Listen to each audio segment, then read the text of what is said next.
It's an American game from humble beginnings. The game has grown to be spectacular. So have its players. Its stars redefining how the game is played.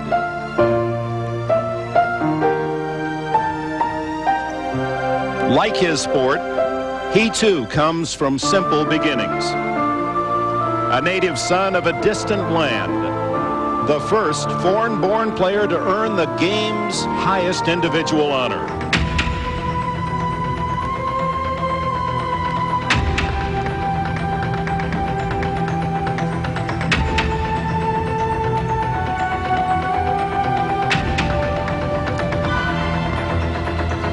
Hakeem Olajuwon, a basketball dream come true.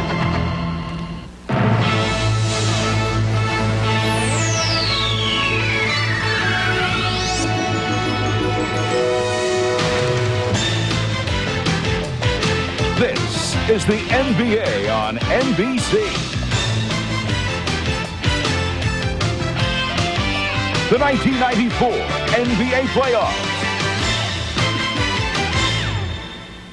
Today, Game 4 of the Western Conference Finals between the Houston Rockets and the Utah Jazz.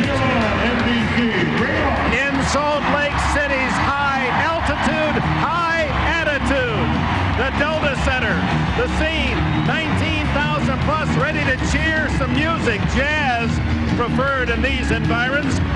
Utah with a win, trying to make it a 3-game series. Houston looking for a rare road victory that would make their trip to the NBA Finals a quick one. Hello, everyone. Dick Enberg along with Steve Jones. Welcome to Game 4. The home teams have prevailed throughout the conference finals, 6-0. A rare road win could swing a series. Let's go first to the league's most valuable player. Earning those credentials, a dream 2 games in Houston, was Olajuwon. And in particular, that Game 2. Then in Game 3, Utah on Friday night, 10 for 23, and Olajuwon missed his first 8 shots. Olajuwon said he wasn't thinking about the high elevation. I didn't think about it. I felt it. I couldn't move. That's why my shots were off, and I couldn't establish a position. When Spencer was laying on me, I couldn't establish my position. There wasn't any energy to fight back in the first quarter. Olajuwon ready to go, and even though it's Sunday, mail will be delivered here in Salt Lake. There's no question that the mail will be delivered today. Karl Malone, who was very good in Game 1 and 2 down in Houston, magnificent in Game 2, and in Game 3 had the stomach virus, still had good numbers, 22 points, 16 rebounds, but Karl Malone is a player who loves pressure. Game 4 is a must-win for them, and he plans to come up big like he did in Denver. And his belly's full of his wife's pancakes, first meal he's had in 4 days. Big game, big stars. With more, here's Hannah Storm. Well, you're right to mention Karl's stomach virus. He lost about 8 pounds, hasn't practiced in 3 days. He's feeling a lot better, but you have to keep in mind he's also playing on a sore right ankle, which he injured in Game 2. It's very tender, but Karl told me, look, I don't want to make any excuses. I don't want to talk about it. Mario Elie didn't want to make any excuses either for a 0-point performance in Game 3. The fact of the matter is he was quite ill with the flu, very weak by game time, feels a lot better, but also feels badly about his performance. He thinks his offense could have made a difference in that game. Hakeem Olajuwon, is he acclimated to the altitude? Yes, he says. That hasn't been a problem since the second half of Game 3. I feel fine, Olajuwon told me, but I'm looking to get off to a better first half than I had in Game 3. Look for Olajuwon to shoot early, and he said, I can't understand why no one thinks I had a good game. I had 29 points and 13 rebounds, so maybe that will spur him on to greater heights. Dick? All right, Hannah, the man will try to stop Olajuwon again, 300-pound Felton Spencer of the Utah Jazz. They're ready to roar in Salt Lake. Game 4 coming up. The comfort of a luxury car, the fuel efficiency of a compact car, and the performance of a sports car are at last in one car.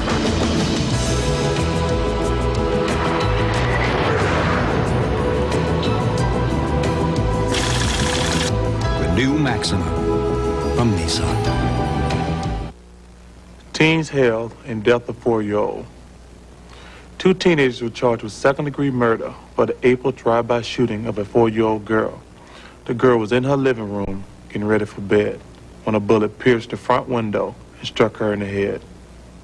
She died instantly. This incident marked the 10th homicide in Phoenix this year involving juveniles. Participate in the lives of America's youth. If not now, when? It could only come from here. A land forever frozen, perfectly pure, and the home of ice. Molson Ice. Ice brewed in Canada by North America's oldest brewery to be a few degrees colder, a few degrees bolder, yet smooth as ice. Molson Ice, from the land where ice was born. The NBA on NBC is brought to you by Molson Ice from Canada, the land where ice was born. By Goodyear, #1 in tires. And by Nissan, it's time to expect more from a car. Bombs are bursting indoors here at the Delta Center. Fireworks for every home Jazz game introduction. They missed once. That was before Denver's double overtime win. And so now pyrotechnics are part of the Utah Jazz tradition. Now to the starting lineups. For the visitors from Houston, who had that tremendous 15-0 start to begin this year, Vernon, Mad Max, Maxwell, Kenny Smith, the three-point shooters. Inside, Olajuwon, complemented by his 6'10 forwards, Corey and Thorpe. Rudy Tomjanovich, his number 45, retired, one of the greats in Houston basketball history, third all-time scorer in that franchise history, is on the bench. For the Jazz, John Stockton, complimented too.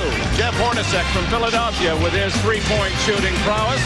Dalton Spencer, his job is to keep Olajuwon under 30. Benoit had a big game 3. Karl Malone, a tough star player. Jerry Sloan likes him that way. That's how he played.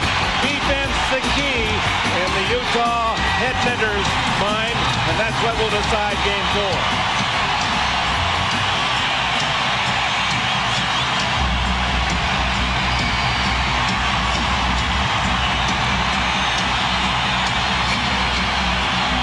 Men with the whistles, Jess Kersey, Ed T. Rush, and Bill Oakes, Benoit and Ori. Hornacek, Maxwell. Stockton working underneath, gets away from Kenny Smith, and hits the 15-footer. Houston did not lead the entire game 3. Olajuwon with Big Dalton Spencer. Team hit the side of the board again. He did that twice in game 3. And Malone and Thorpe hooked up elbow to elbow, and that'll be a double foul.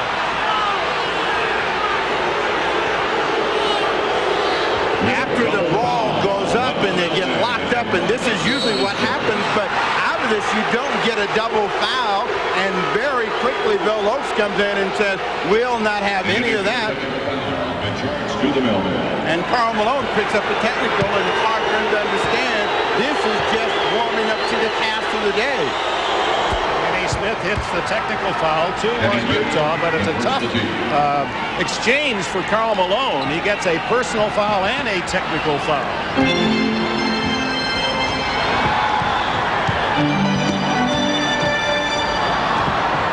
What the Rockets felt they didn't do well in game 3 was really have good defensive pressure on the ball. And John Stockton, he's coming out shooting today. As his first 2 possessions, he's looked to score. Exact play. Smith inside, and Dalton Spencer denies. Stockton at the other end. Not too far underneath. Thorpe ahead to Smith. Olajuwon. And no foul on Stockton. He takes it away. Stockton very clever at that, coming from the blind side to make the steal. That's why big men hate little men, because they always, every time you bring the ball down, there's one around it, and he was able to knock it away. The as Olajuwon had a throw down on his knee. For Karl Malone, a lively effort. He was very quick. You didn't see that kind of movement in Game 3 when he was suffering from the effects of the flu.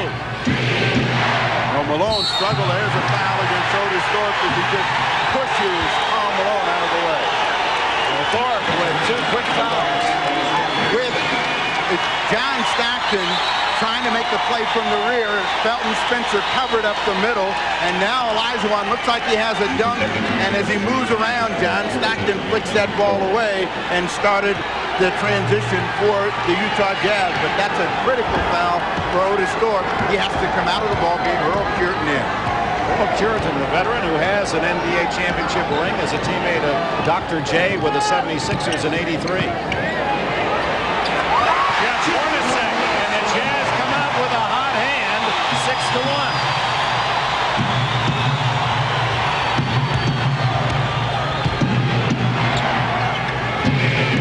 Everything that the Houston Rockets do revolves around Olajuwon, but they don't go to him on that set. Horry misses. Benoit has it stripped by Kenny Smith. Smith with no numbers will pull it up. 6-1 Utah. Maxwell, his first shot, way off the mark. Malone collects the rebound. Now that's what Jerry Sloan wants to see. The guards quick shooting the basketball, not going to Olajuwon, allowing them to control the defensive glass, and then they'll come back and set through Karl Malone. Malone and Stockton, the early factors for Utah. Earl Cureton, the veteran, to Kenny Smith. Hit short. Houston 0 for 5 off the opening bell. 9 minutes to go in this opening quarter, and the Rockets are shut out for the first 3.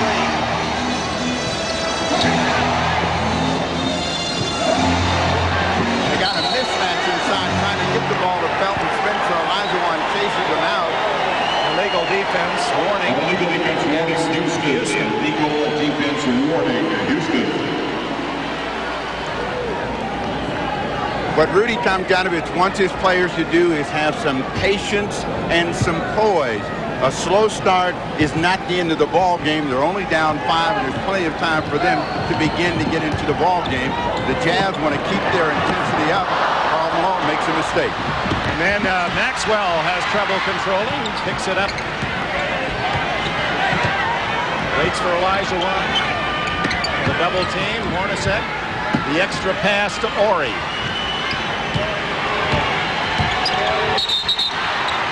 And a reach-in foul on Hornacek. One of the things Tomjanovich talked about yesterday after practice was we've got to make the extra pass or the extra 2 passes when Olajuwon tosses it out of the hole. What he considers Houston Rocket basketball is having people positioned around the perimeter, and when they run at Olajuwon, he kicks it back out, and they make the pass to the open man with plenty of time to look at the shot. Olajuwon to Horry. First basket for Houston comes with nearly 4 minutes gone. And yet it's a 6-3 game. That has been the pressure release valve for the Houston Rockets. Someone cutting to the hoop and getting a return pass from Olajuwon. David Benoit. Horry on him. Benoit's first shot. Inside.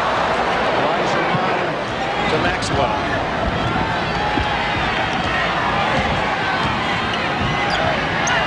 Picking him up, putting that 300-pound body on Olajuwon. They leave Horry open for the 3, but he doesn't take it. 5 on the clock. Horry out to Hornacek. And Hornacek trying to hit Benoit out of bounds to Houston.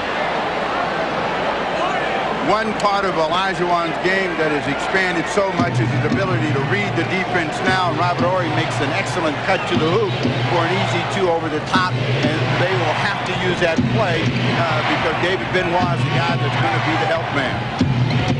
Olajuwon was 0 for 6 in the first quarter of Game 3. He's 0 for 2 today. And rattles that one in. It's a 6-5 game. Nearly 5 minutes gone.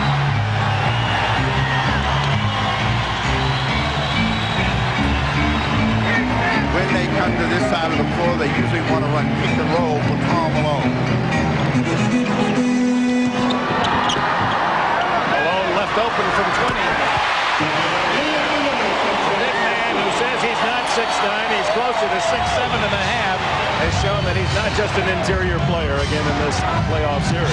Again, the great players always work on something to improve their game. He's improved his range so he can go deep out on the floor when they don't allow the pick and roll. Kenny Smith, who was cold in Game 3, hits his first tray to tie it at 8. Because he shot so poorly in Game 3, Kenny Smith came out extra early for this game, so he may have the torch from the three-point line. Stockton to Spencer. He loses it on the dribble, picked up by Benoit. David Benoit.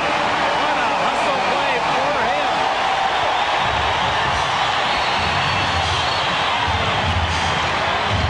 Elijah away from Spencer.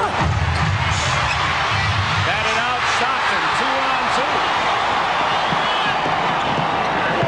Hornacek for 3. Robert Horry, good position on Spencer. Rockets trail by 2. Smith with the afterburners, and he gets the basket and the foul from Stockton. His first. David Benoit is a guy that's been given hero status after Game 3 for a tremendous hustle in that game. Comes up with a huge hustle play and throws it down over the top and has everyone on their feet.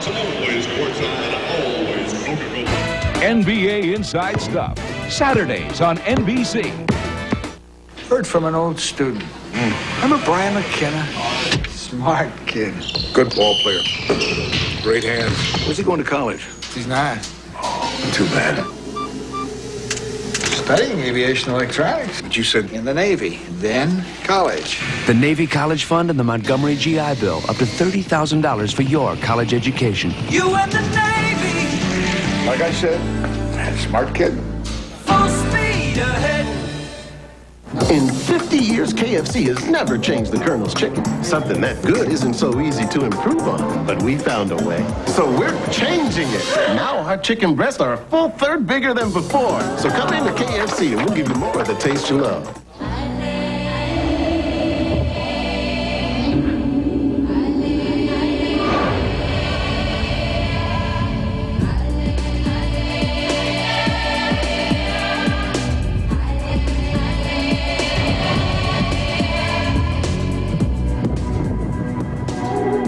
Why own the road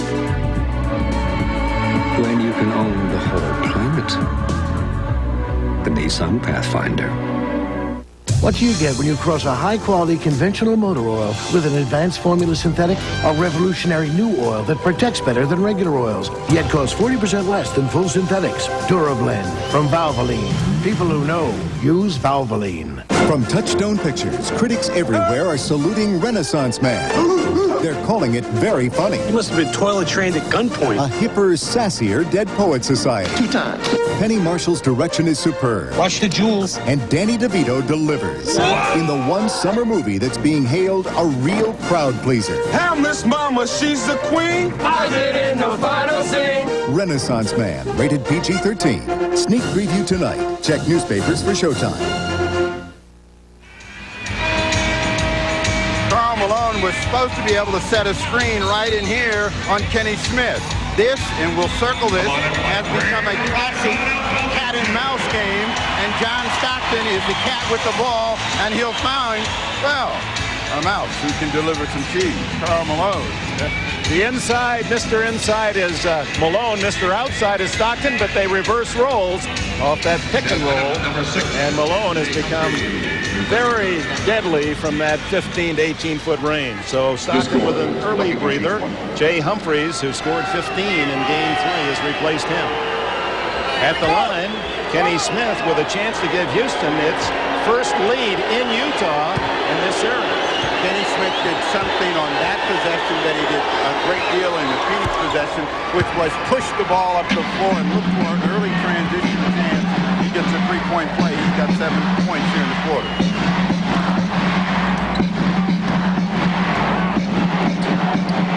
They trapped at the end of Game 3. Benoit didn't get chances like that, but if he's going to attack the rim, he's going to go to the line, and Jerry Sloan has to feel good about that. The ball gets moved around, and then Benoit sees a seam of daylight, and Curitan and Olajuwon cannot close down the lane before Benoit goes airborne, and Benoit is looking to play above the rim this afternoon.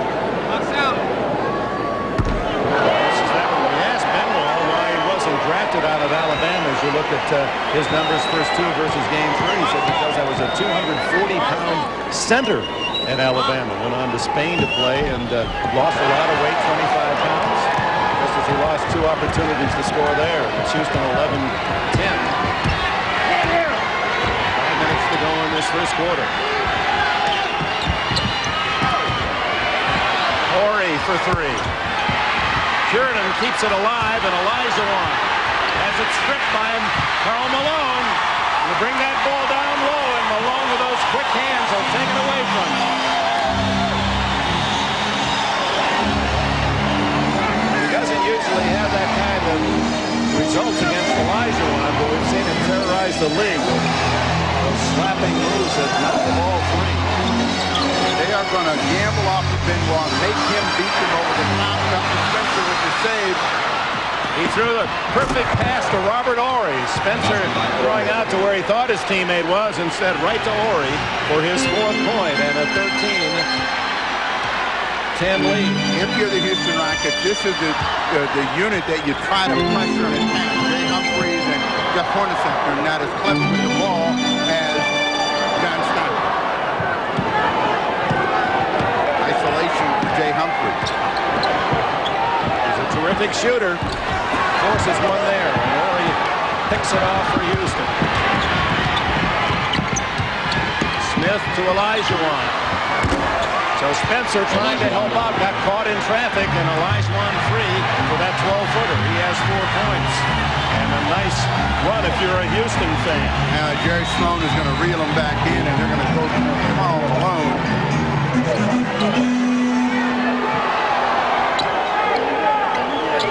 7 unanswered points for the Rockets. Malone draws the foul, and that's it.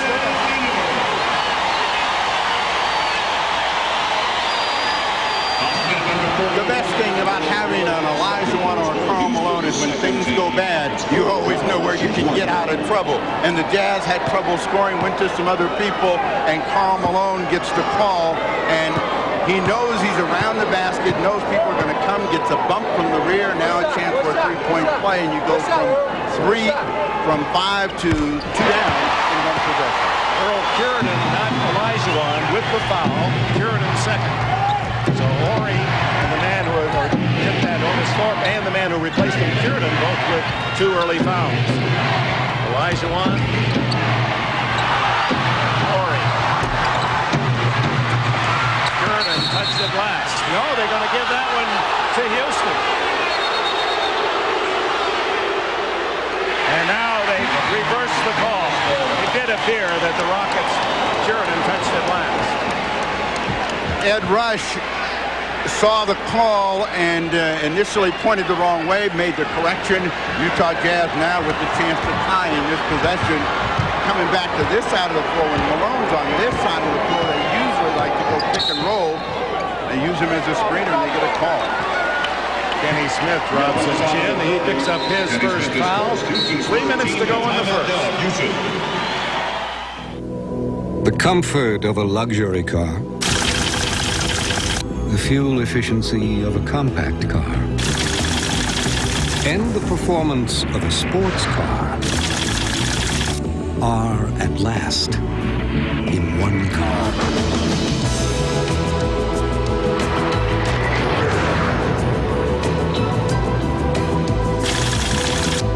New Maxima from Nissan. This is a Goodyear Aqua Tread with a 60,000-mile warranty, and this is a bucket of water. At highway speeds, Goodyear Aqua Tread pumps away over a gallon of water every second, thanks to its deep groove aqua channel. Over a gallon a second, that's 396 gallons per mile. Think about it, the next time it's pouring buckets. The all-season Aqua Tread, only from Goodyear. We say the best tires in the world have Goodyear written all over them. These three such very good friends wanted a glorious son of St. Thomas. But one evening, the tall one lost her money and her credit cards. And as soon as she mentioned Citibank Visa, no problem, I told her. Call this minute. Go on. They're open all the time. Well, she got a new card in one day. I see credit cards from all around the world. And with Citibank, it's always the same thing. No problem. Not just Visa, Citibank Visa. These days, it takes an extra special driver to maintain a top-notch driving record. But it does have its rewards. Because if you insure your car with Allstate and have an excellent driving record, you may qualify for a preferred driver discount of up to 15%. So, before you get too far down the road, whoa! Ask your Allstate agent if an Allstate preferred driver discount can save you money. You're in good hands with Allstate. In Paris, the men's side's been filled with upsets and surprises. Who will pull through? Tennis's most grueling Grand Slam continues. The French Open presented by Fresca, tomorrow on NBC. Welcome back. The oldest man in this series, 36-year-old Earl Cureton. He was going to be playing with Magic Johnson in Tokyo with the All-Stars. Was signed a month ago, late in the Houston season. Was a member of the 1983 NBA championship team. There he is, teammate of Dr. J. He's the only Rocket with a ring, and Earl told me, he said, my specialty, game 2. I'm big in game 2, and he says Dr. J owes him a phone call because he's waiting for him to wish him well. He said, Dr. J, it was just a thrill to be amongst such class as a member of the 76ers. 15-13 the score. Utah with the ball trailing by 2, and Hornacek is off the front of the rim. Maxwell to Olajuwon. They work it around to a two-point try by Kenny Smith. So Smith, as hot early as he was cold on Friday night, has 9 to lead all scorers. Kenny Smith is one of those players that when his confidence is up, he is definitely as red as he was in game 1 when he had the 27. So they're going to have to stay at home on Kenny Smith. Humphreys with a 3. Kept it alive. Horry picks it off. That's 5 rebounds for Robert Horry. Inside to Olajuwon over Spencer, and the Dream having a good quarter. He has 6. What Olajuwon is trying to do is read the defense. If they don't come early, he's going to look for an offensive score himself. If they do come quickly, he's going to make a pass so that someone else can get involved. Down to Karl Malone, and he's double. Finds Benoit on the weak side, and Olajuwon almost denied.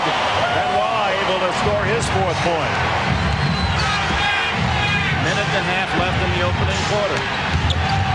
Olajuwon, Horry, Smith, and there's Maxwell for 3. Well, that's what Tom Janovich was talking about. The couple extra passes, not being in a hurry, and Maxwell had a good look. Biggest lead for Houston, 7 points. Cross screen, they're trying to find Karl Malone down on the box. They get him, but he's doubled. Well, they have Maxwell open as well as Smith down court, and saving an easy basket was Jay Humphreys. There was a play that worked out well for the Rockets being knocked down. Olajuwon very quickly against Felton Spencer. And during that, we come back with a technical foul against Vernon Maxwell. Maxwell was upset down at the other end in the screening situation. Karl Malone just pushed him down. No whistle, came back down, and in a transition opportunity, he was going to at least get a layup if the Rockets were. He's still hot about both of those situations. So Maxwell, who was so good in the first series against Portland, with the stakes getting higher with each succeeding round, Vernon has become more explosive. Hornacek, meanwhile, has been perfect in the series from the line. In fact, in the playoffs, has hit 29 free throws in a row. You saw the perplexed look of Rudy Tomjanovich, wondering what that was about. After all, Houston had benefited from the last call, and Maxwell continues to barb with the officials. They had 4 technicals Houston called in the first half of game 3, and it really took them out of their game. Final minute, first quarter. Houston with the ball in the 6-point lead.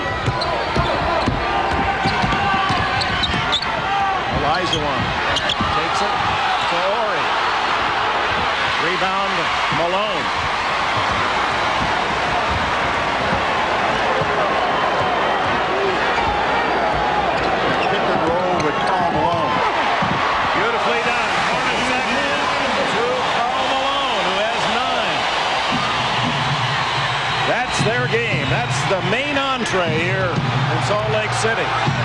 They're simple plays, but they work because you have someone that can finish at the other end. They get an illegal defense. David Benoit thinking about trying to sneak over the other way. But this is the pick and roll. Watch how Olajuwon jump out, and just as he steps out there, Karl Malone rolls to the hoop, and they get the finish.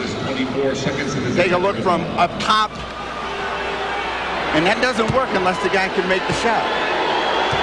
Here's the technical foul being shot by Kenny Smith. Makes it 23-18, and with the illegal defense, a new 24, which means with 17 seconds left, the Rockets can milk the clock and work the last shot. Chris Gent, a good three-point shooter, rookie from Ohio State, number 21, comes in. That gives them Smith, Maxwell, and Gent to hit from outside. Maxwell sees an opening inside, rejected by Benoit. Hornacek to Benoit. He scores, and he is fouled.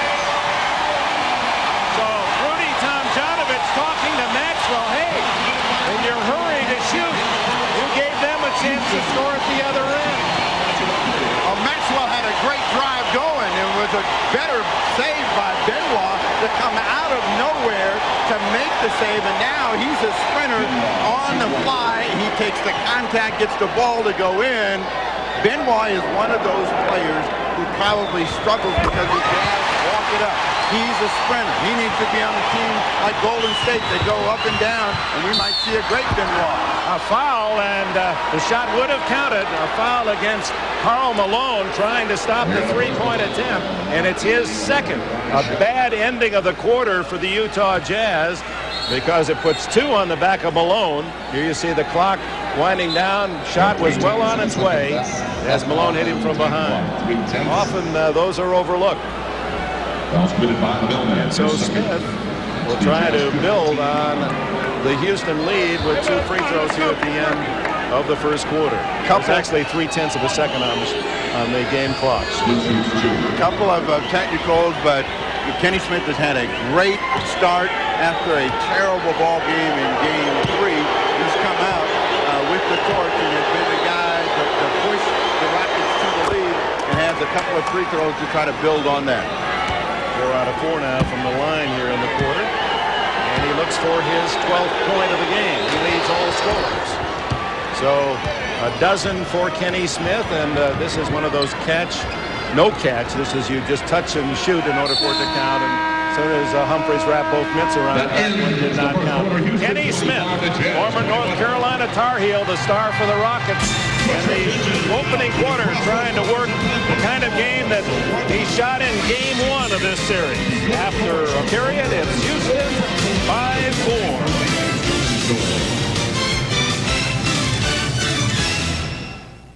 Hey guys, farm report. Surfing championships. Let's watch both. Miller Lite presents Cowabunga! Surf's up! Come on, go! And so is Bessie. She's not just swatting flies now, Bob. Brought to you by Miller Lite. If you can combine great taste and less filling, you can combine anything. She's riding this one all the way back to Wisconsin. What a cow! What a beer. Great taste, less filling. Can your beer do this? How do you get a clean shave from a dirty razor? You don't. That's why the Schick ST has a one-push cleaning bar. Clean razor, clean shave. The ST from Schick. We're changing the face of shaving.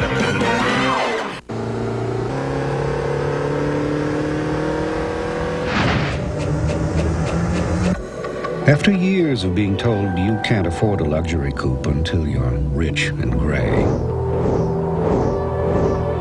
we'd like to offer this compelling rebuttal.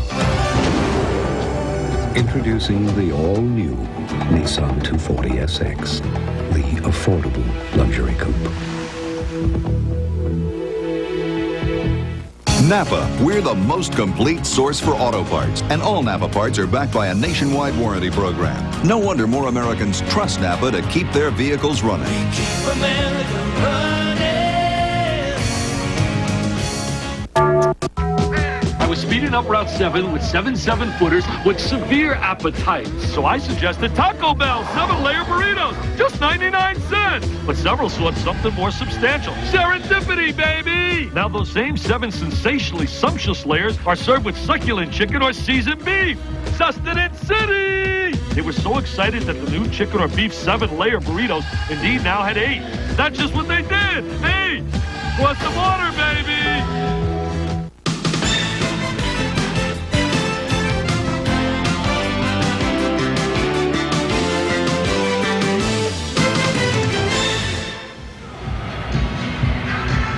And a storm back at the Delta Center, along with an interested observer in this game, the new head coach of the LA Lakers, Del Harris.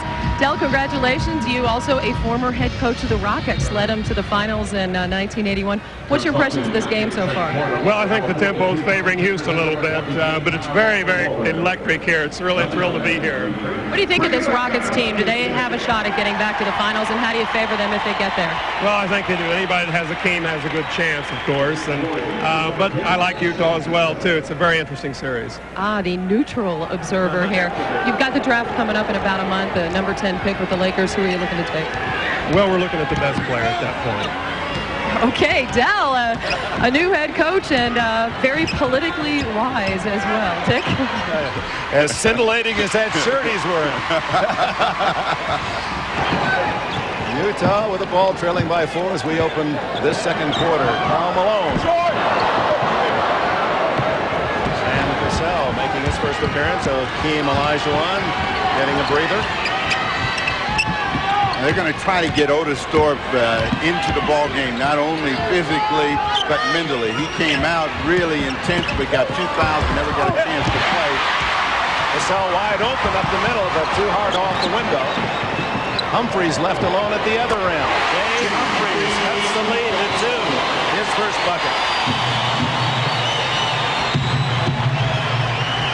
That's an interesting lineup out there for Rudy Tomjanovich, Earl Jordan, and Chris Gent, who weren't even with the team in the 1st of April. Taken away.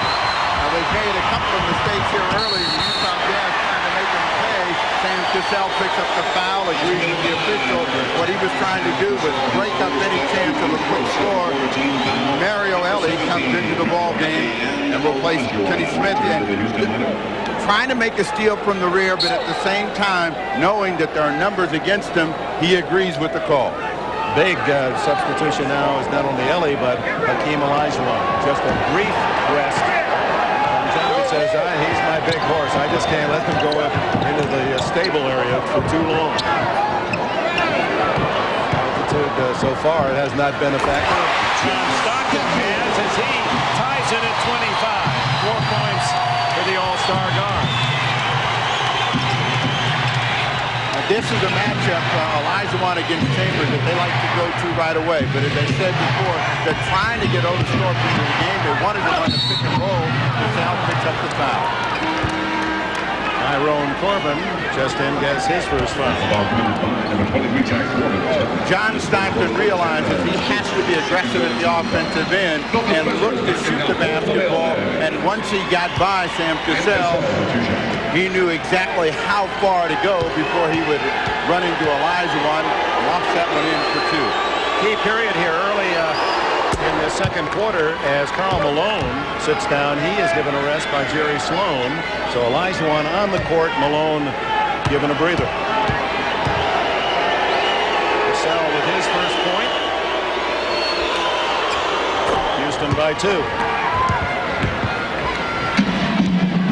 With this lineup out on the floor, that means Stockton, Humphreys, and Tom Chambers have to be aggressive at the offensive end. Tyrone Corbin, who we saw come alive in the Denver series for 1 game, has been struggling in this playoff for Utah so far. Tom Chambers, the veteran who played here in this city, college ball at the University of Utah. Corbin.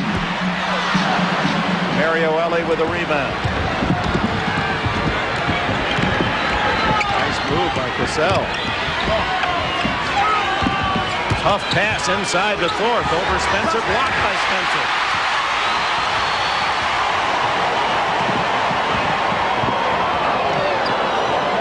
They are leaving Corbin open. He's got to cash one of those, and he has not. With the exception of the 3rd game in Denver, he has struggled to find an offensive touch.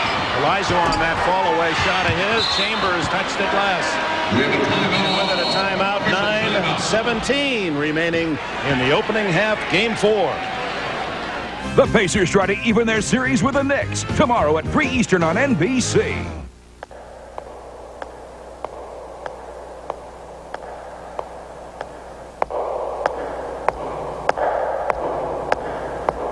The competition included more than 100 of the world's best cars. But in the end, only one was judged a car ahead. Motor Trend's Import Car of the Year, the new Accord from Honda. Good night, Sal.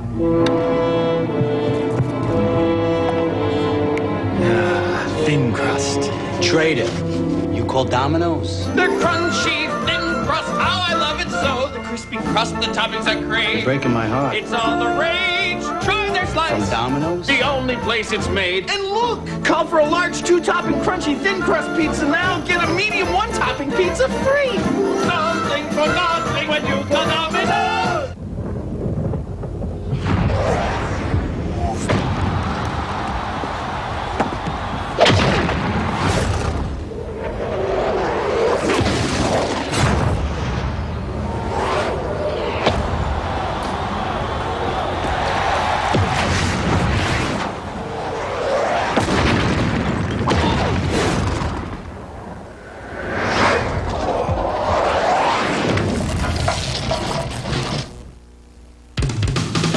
The NBA on NBC is brought to you by Nike, who encourages you to participate in the lives of America's youth.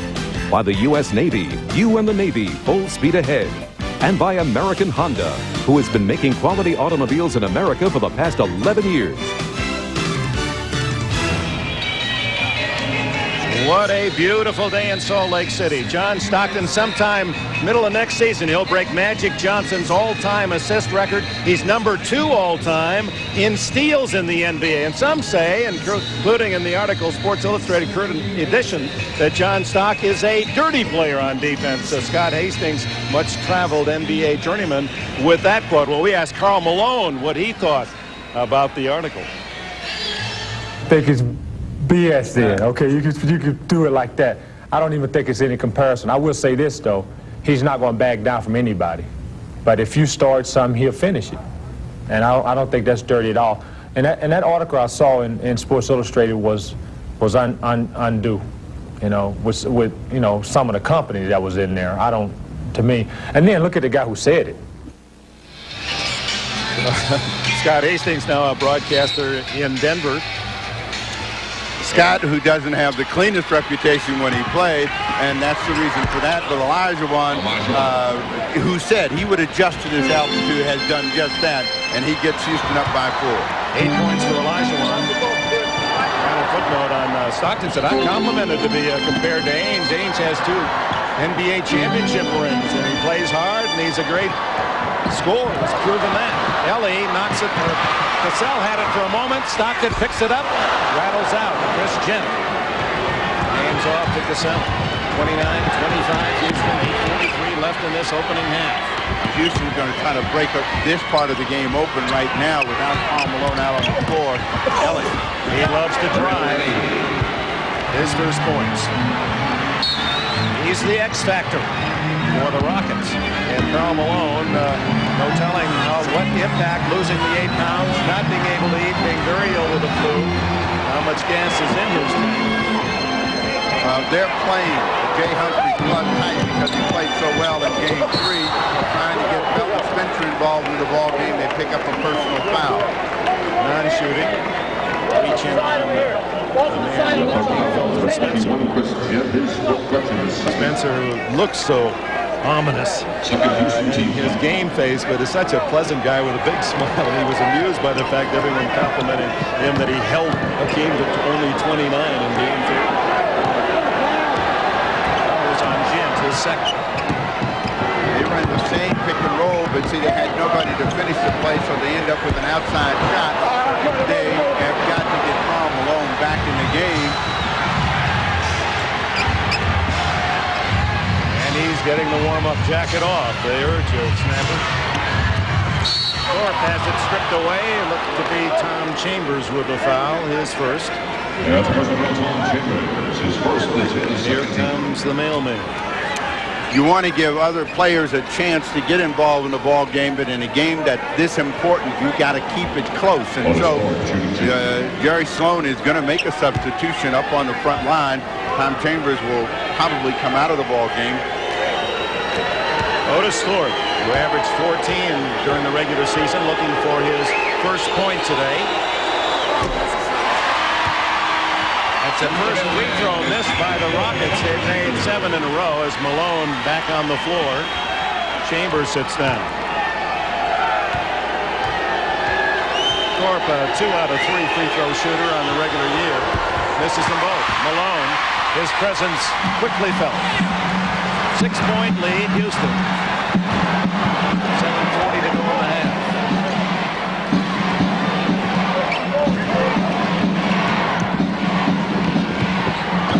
Inside to Malone with that little jump hook.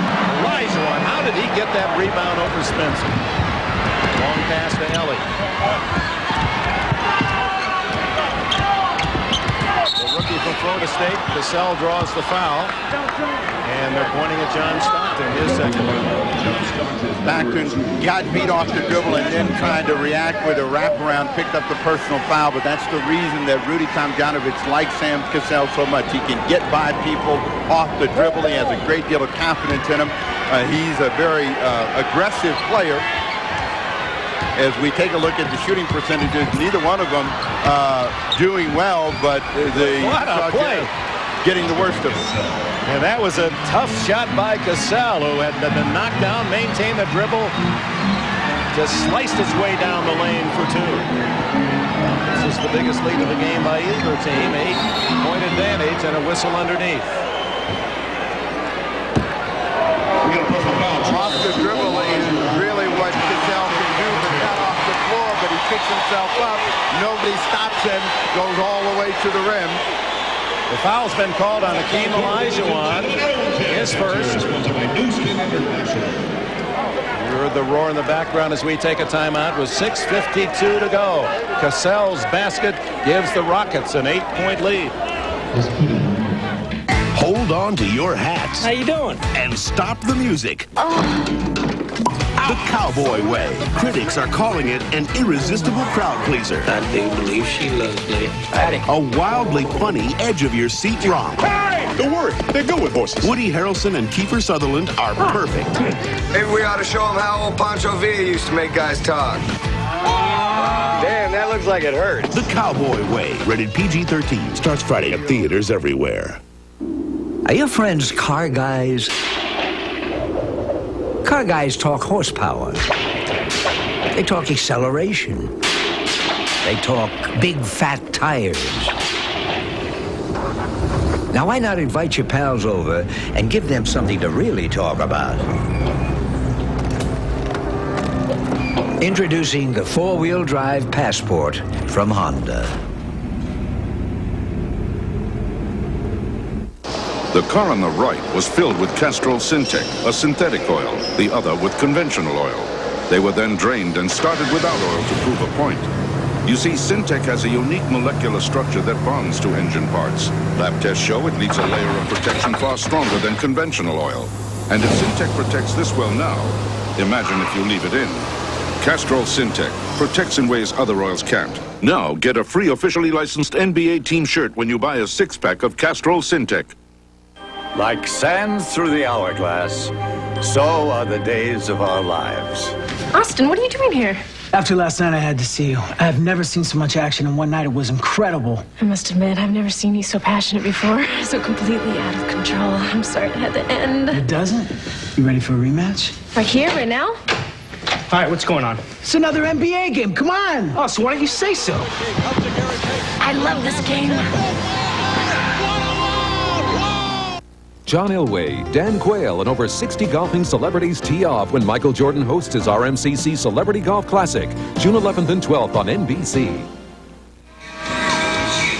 We're back in the capital of the Beehive State, and they were buzzing here at the Delta Center about the first foul on Hakeem Olajuwon. All right, Steve Jones, you be the referee. All right, John Stockton's going to come down. He's used as a screener. Right there, Stockton initiates the contact. If you're going to call a foul, you have to call it on John Stockton. But they call Olajuwon because the elbow comes out. The reaction of Rudy Tomjanovich is, my guy was just standing there. So tough. I believe it was the elbow you could see, and the bigger man is more obvious.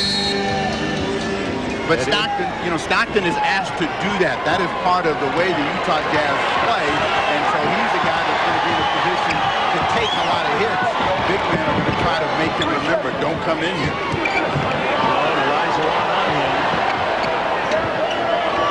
Gent and Hornacek. Top drive for Jeff Hornacek. He has 5. Sloan realizing he needed some offense back in the ball game, has gone to a 3-guard lineup along with Felton, Spencer, and Karl Malone. Humphreys, Hornacek, and Stockton. Olajuwon. 3-second violation against the Rockets. Jeff Hornacek realizes he has a mismatch against him with Chris Gent, and he's trying to get inside and make something quickly happen. Goes over the top with a little running one-hander. He's one of the best in the league at making those types of shots. Chris Gent, who played 8 minutes, that's a long time for him, is out now, and Kenny Smith returns. Smith on Stockton. Hornacek, rebound Thorpe, who averaged over 10.5 during the season. Rebounds. Has 2 today. Wiseman, oh, what a quick move. Smith for 3. Rebound Stockton, and he's fouled by Cassell.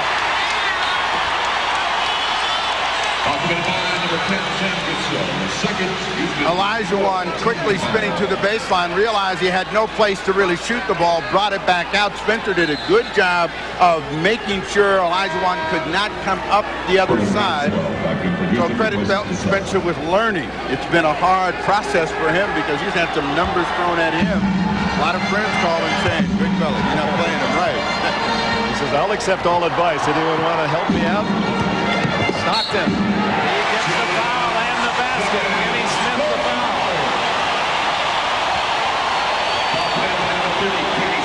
Confusion by the Houston Rockets as to how to play what looked like a pick and roll. Wasn't anything there. Stockton looked off Olajuwon and then just finished the play, and Tomjanovich reacted saying, we got to close that off. Most of the time, Kenny Smith was looking for a hand to go up, which is Olajuwon's to knock that away. Olajuwon had to be concerned about the man on the other side of the court. Karl Malone. 3-point play for Stockton, who now has 7 in the game. Houston's lead of 8, whittled by this 5-0 run from Utah. Mario Ellie rattles out. Rebound Spencer. This Delta Center crowd alive. Now the reason that Karl Malone is being guarded by Olajuwon, they're trying to keep all the score for the game. Defense of Olajuwon and Thorpe on Spencer. Kenny Smith, a 2. Batted out. Ellie saves it to Maxwell. Stockton worked so hard on defense. Olajuwon. Wide open Maxwell. Thorpe.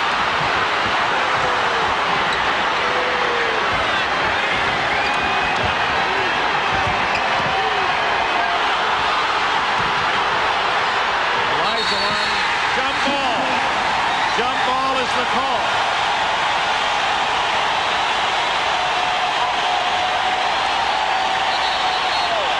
Normally after 3 possessions, you see the ball go in the basket against you, but Felton Spencer made a very good read on that one for a jump ball. Robert Horry back in for Houston, and Jerry Sloan counters with David Benoit. But Spencer has been a budding hero in these playoffs. This acquisition after 3 years in Minnesota.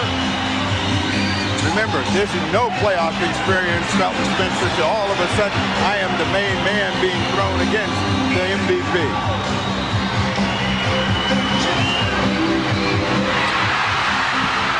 It's off, John Stockton. No, they reverse it. It was off the leg of Stockton, and Stockton says, you're right. Here it is.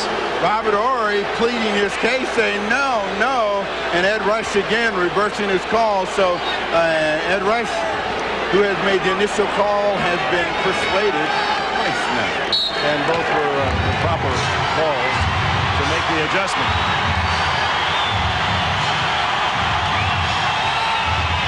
4:15 left in this opening half. Maxwell, the 2-pointers, Felton Spencer.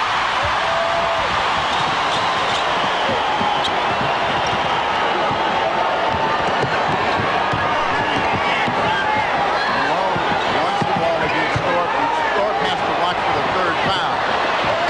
Spencer gives Utah another chance.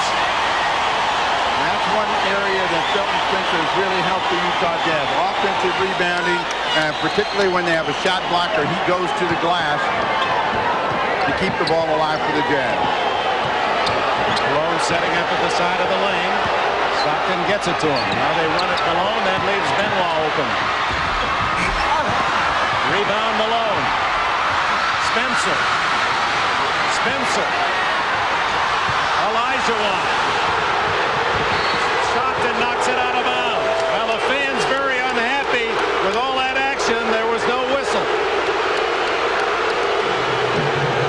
Spencer is smiling, but at the end of it, he's trying to make up a shot, and they're not going to bail Felton Spencer out in that situation. But he was hoping that the officials would give him the benefit of the doubt.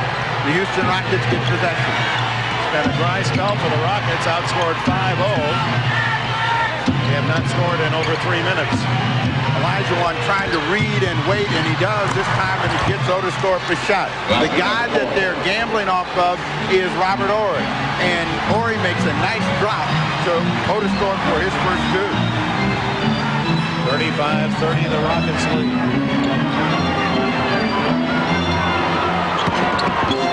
Takes it inside over Olajuwon and draws the foul. Smith is third. Olajuwon initiates the offense by finding the right guy, and then you get a pass inside to Otis Thorpe. That's how you get 2 points on the scoreboard. Remember when life was fun?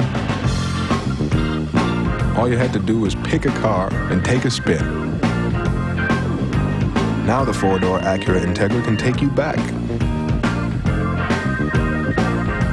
So bring your family, or earn them along the way. The Acura Integra Sports Sedan. Because the object of the game is to have fun. For ages 16 and up. McDonald's takes you back to bedrock. Fellow lodge members, introducing one that is truly unique, one of extraordinary appeal, the Grand Poobah Supersized Meal at McDonald's. A juicy McRib sandwich smothered in tangy sauce with supersized fries and a large Coke. Last one at McDonald's is a fossil! Grand Poobah meals for everyone! Order! You're such Neanderthals. What you want is what you get at McDonald's today. Miller Lite presents Full Contact Golf. Yes, this summer it's not just a sport, it's a free t-shirt. The Full Contact Golf t-shirt. Just look for specially marked packages of Miller Lite at your favorite store. Find this can and win instantly. There are over 500,000 t-shirts to be won. Cool. Hey, cool shirt. Hey, thanks. The Full Contact Golf t-shirt coming into full contact with you. Only from Miller Lite. Hey, great shirt. Great beer. Can your beer do this? Yesterday in Indiana, the Pacers held Patrick Ewing to just 1 point and shut down the Knicks to remain undefeated at home in the postseason. Now Indy looks to stay in the fast lane and even up the series, while the Knicks look to retune their engines. It's Game 4 of the NBA Eastern Conference Finals, a special holiday edition, tomorrow at 3 Eastern on NBC. And welcome back. A big sports doubleheader on NBC tomorrow. Prior to the Eastern semifinals. Eastern Finals. you'll see the French Open Tennis Championships from Roland Garros, and it all begins at 10 o'clock in the morning Eastern Time, 9 on the West Coast. Both Jim Courier and Pete Sampras advancing in today's 4th round. Likely you'll see Goran Ivanisevic, the only seeded player in the bottom half of the draw, and the surprise Aaron Krickstein still alive. And then it's Patrick Ewing leading the New York Knicks in Indiana after a dismal game yesterday. How can you score only 68 points? Tough to do. They must be wondering themselves. 7 for Stockton and 6 rebounds. Stockton has been very aggressive at the offensive end and trying to make some things happen for his team. People here can't understand how the Jazz have struggled so much here in the quarter. They've only gotten 9 points. Stockton makes that 10. He's got 6 of the 10. Smith with 3 fouls. He was in pain throughout that timeout, looking for some mercy from the officials who would have nothing to say in return. Cassell left open. Malone snatches the rebound. Here come the Jazz, trailing by 4.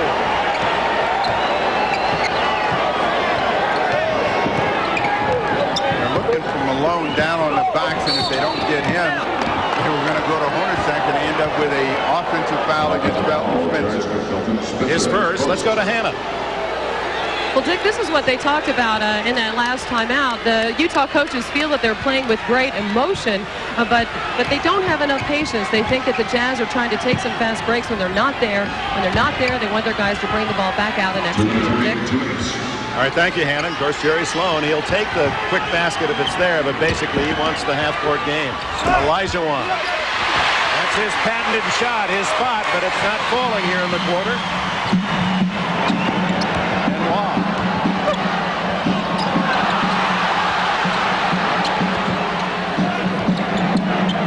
Hard to be patient when you have a shot, and Benoit passed up a couple that may end up to hurt the Jazz or a 5. That's a 3. Horry comes up with a loose ball, and with 1:25 left in the half, the Rockets lead by 4. This quarter, neither team able to put it down. Horry for 3. Batted out by Thorpe, and over the top a foul on whom? Malone. His third, if it is. That's Malone's third, so Jerry Sloan might sit him down rather than risk 4 before the half. There he goes. The ball comes up deep out on the floor. Malone is trying to get position, and Otis Thorpe slips inside and bats it back out and gets the benefit of a whistle. Looked like they both went at the same time, so it all evens out. Elijah Wan got one. He felt he shouldn't have gotten. Malone will feel the same way. Elijah Wan trying to go to work. Elijah Wan dumping it off to Thorpe, who misses the lay-in, gets it back. And this foul. No, they're going to call that a jump ball. No, now they say foul. Hornacek reaching in. His second.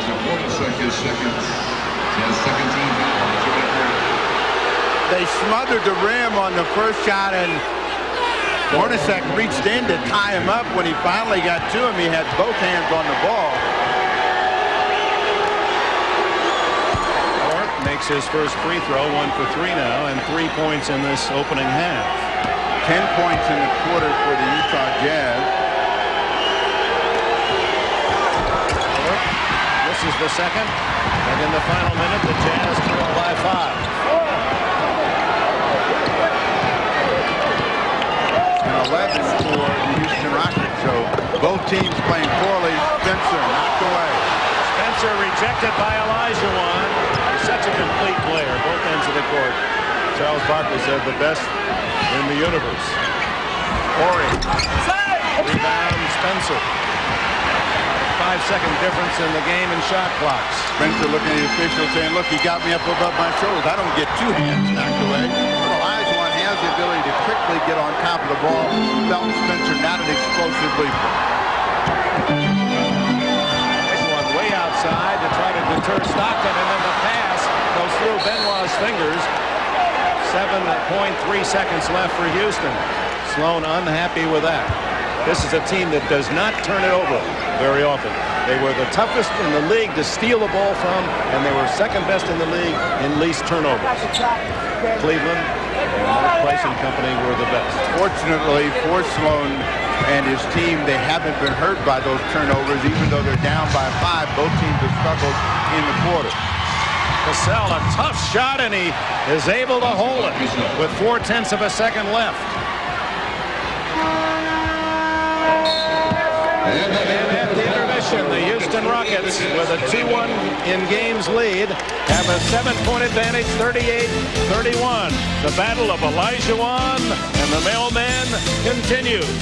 Prudential halftime report coming up after these messages.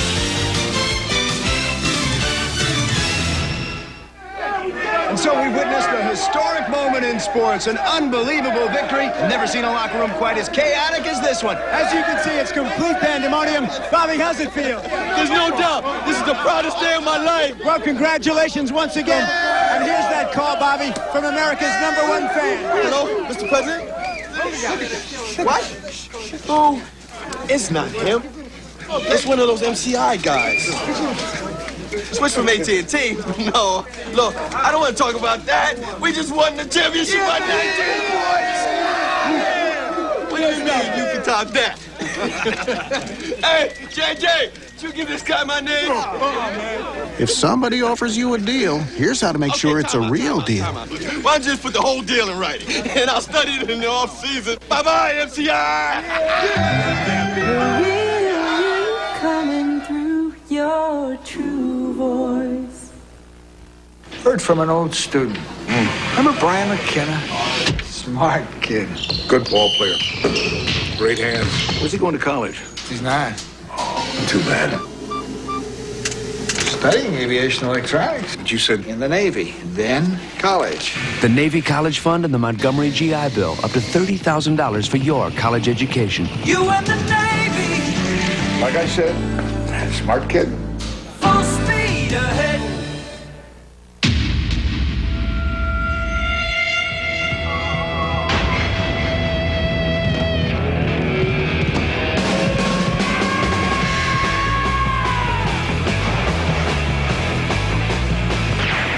The new 1994 Acura Integra.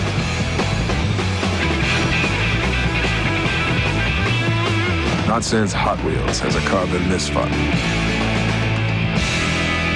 Track sold separately.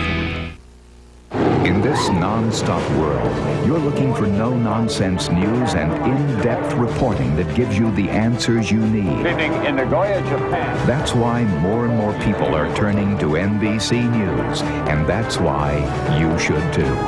NBC News, now more than ever. This is the Prudential Halftime Report, brought to you by the Prudential. Peace of mind. It comes with every piece of the rock. And it is halftime at the Delta Center in Salt Lake City with the Rockets leading the Jazz in a very low-scoring game, especially for a Western Conference playoff game, 38-31. Hi, everybody. Bob Costas back along with Julius Irving. Earlier today, we were talking about the inevitable adjustments that happen during a playoff series. In this case, we'll focus on one Houston has made. Yeah, I think we better focus on Houston because it's very clear that they have decided to put a premium on the basketball today. Time and time again, when Utah takes a shot, there are 5 red jerseys below the free throw line trying to get possession of the ball. And once they get possession of the ball, they know what to do with it on the other end. They take it down, they spread the floor, try and get it into Dream, or get it out to the good shooting guards. We have some footage, I believe, that, I was under a misimpression. I thought we had some footage that was going to support what Doc just said, but kind of imagine it. They got the 5 guys under the line, so they look to break. All right, a couple of other items in sports today. Al Unser Jr. won the Indianapolis 500.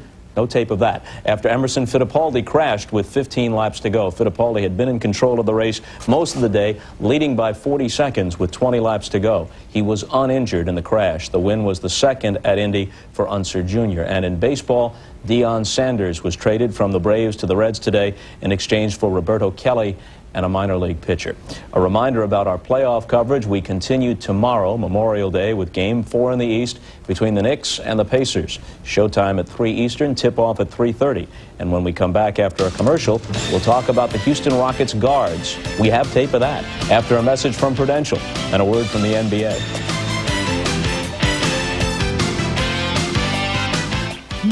A date on the calendar. Monthly exams. The beat of a heart. A glimpse into the future. All the pieces that add up to a large dose of caring and concern from a pioneer in managed health care. Because babies need to be taken care of well before they're born. Peace of mind. It comes with every piece of the rock. In the province of Ontario rests the world's newest great city. Toronto, modern wonders and friendly neighborhoods. Toronto, an exciting metropolis bursting with culture and enchantment. And this summer, this gracious host welcomes the world. USA Basketball's Dream Team 2 will join teams from 15 other countries as they vie for the gold in the World Championship of Basketball. For information, call 1-800-363-1190. Toronto, the world's newest great city.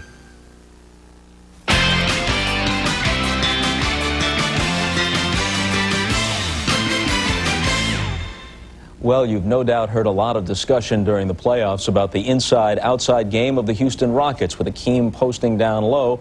The other component is the Houston guards, prolific three-point shooters all: Vernon Maxwell, Kenny Smith, and Sam Cassell. Each of these three has had a shining moment in these NBA playoffs. For Maxwell, it was Game 3 against Phoenix, when he went wild in the fourth quarter and finished with 34. For Sam Cassell, it was the huge Game 7 against Phoenix when he scored 22.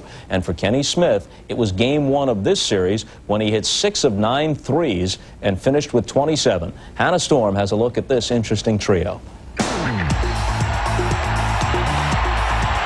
Smith. What a big play by Kenny. The thing that really gets to I think the tandem that our guard tandem, is that the other players have the utmost respect for us, and they really look for us. We have leaders on the team in terms of publicized leaders, but in terms of internally, the three guards are the people that everyone looks to. Are you guys a good balance, personality-wise, in the backcourt? Oh, we're perfect for each other. I mean, we feed off each other. For me, anybody on the team, Vernon is the guy that I look for to increase my energy level, and he always tells me that, hey, I'm the guy that gets him going in certain ways. So I think that's come from playing together. And then you throw Sam in there, who's just come in and done a great job in terms of just blending in on each side. And he has a great enthusiasm for the game, and I think that's really been the biggest addition for our team, is a new enthusiasm that he's brought. Throws it up. Oh, it goes in! Sam Cassell with maybe the biggest shot of his Rockets career. I knew deep down in my heart that I had the ability to be successful on this level. I think the college level wasn't suited for my particular ball game, because teams tend to play our particular team a zone. So it limited my ability to do the things I like to do on the basketball court. Looking, finds Maxwell, the three in the air. Oh my God! An impossible, implausible, incredible three-point play by Vernon Maxwell. Sometimes when I get a little crazy out there, you know, they pull me to the side. Yo, Max, what you doing? You got to slow down, calm down, you know. We need you out on the floor, you know, so, you know, and I feel in that aspect, those two guys help me out. Even Sam, the rookie, you know, he comes up to me a lot. Sometimes when I'm being lazy on the free throw line. Max, bend your knees. And then I bend my knees and it goes in, and he points at me to see it. And so they just help me out a lot. You are one of the great three-point shooters in the NBA. Did this concept evolve because of what you were able to do? Larry Brown, he helped me out a lot when I was a rookie as far as shooting threes. And when I was with the Spurs, and that was a plus for me. And We have three-point shooting games in practice all the time, and with the big guys, and everybody shoots threes on our team. And I don't know, it's just a big part of our offense. When you guys are hitting your three-pointers, is there any way to beat Houston? Nah, it's going to be a long night for the other team if we're shooting the way we shot, you know, so far throughout this playoff. It's going to be tough for anybody to beat us because Dream's going to do his thing on the inside, and if all of us are on the outside or on all cylinders hitting threes, it's going to be tough to beat us. And they will chuck up those threes. They set a team record in the NBA for most attempted and most made this season. Does their approach, at least at times, turn Akeem Olajuwon into a little bit of a point center? No doubt about it, because he gets a lot of his assists by throwing the ball out to Kenny Smith or to Vernon Maxwell, very much like David Robinson does in San Antonio, makes those decisions for the Spurs by having the initial offensive play come through him. But when you think of Sam Cassell, you know, you don't think this guy is a rookie. You think of him as being more of the true point guard in that rotation, and, you know, he'll make his own offensive decisions, and he's usually a guy who, you know, pulls into the lane, shoots the stop and pop jumper, or makes the plays to the big guy. So, you know, as much as they're the same, they're very different from one another, and they are a nightmare for opposing teams' guards to try and match up against. But luckily, from the standpoint of the opposition, they are up and down. If they were always on, there'd be almost no way for the team still remaining in the NBA playoffs, since there is no great team left this year in the NBA. Almost no way to beat them if they were on every night, but they're not on every night. Well, the team that wins the championship will be looked upon as being a great team from overcoming all this adversity, you know, without having the textbook features as, you know, you had in some of the past areas with Isaiah, Magic, or what have you. Okay, time for us to turn things back to the folks at the Delta Center. Still another half left in Utah. The Rockets leading it by 7.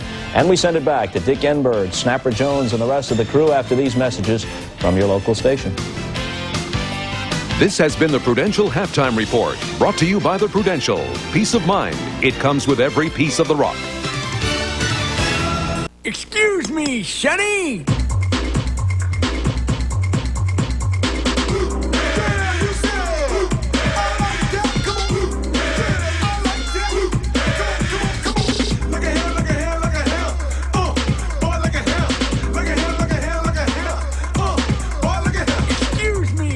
When the NBA comes out to play, they're slamming down a lot of Gatorade. Scientifically tested, athletically proven Gatorade. Kicking it to y'all.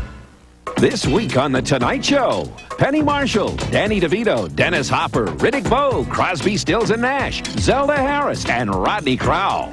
Something, I wouldn't say it's amazing, but this is pretty interesting. Now, we didn't fix this. It wasn't a plan. It just happened to work out this way. The odds are like 1,000,000 to 1. Really? Well, watch The Tonight Show all this week. Ready for the second half, and it's just not party time here in Utah. This is the distribution as the Rockets now will be shooting at the goal to our right of those balloons, those fingers used to distract the shooter. First thing we saw as we reported the Delta Center this morning was the back room. Not New Year's Eve. This is a part of the strategy, the home strategy. And they're ready to help the Jazz any way that they can. Kenny Smith leads all scorers with 12, all in the first quarter. Olajuwon with 8, Cassell off the bench with 6, Mailman with 9, Stockton with 8. Top the Jazz. So no one able to really get that ferocious scoring spurt, although there have been little runs by each team. Has to be alarming for the Jazz fans to have only 31. That ties their all-time low for a half in the playoffs. Go back to 88, a game against the Lakers. But the good news is, you figure the home team's going to start shooting better.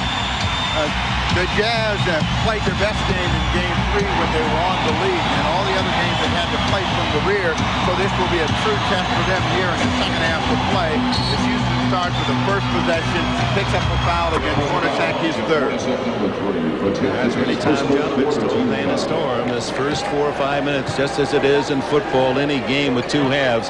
So much is dictated by what happens the first few minutes after the intermission break. And Smith wide open as he loses John Stockton in a pick. And it's the biggest lead of the game. 9-point advantage for the Rockets. this is where they're going to start counting on Karl Malone to come through and find ways to get to the cheap points. They double on Malone. Benoit finds Hornacek for 3. Jeff Hornacek, he now has 8 points.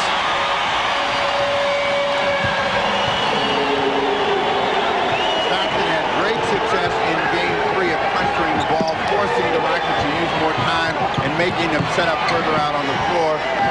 But their anchor is Olajuwon, and that's where the ball is right now. Olajuwon with that quick spin move. Malone rebounds for Utah.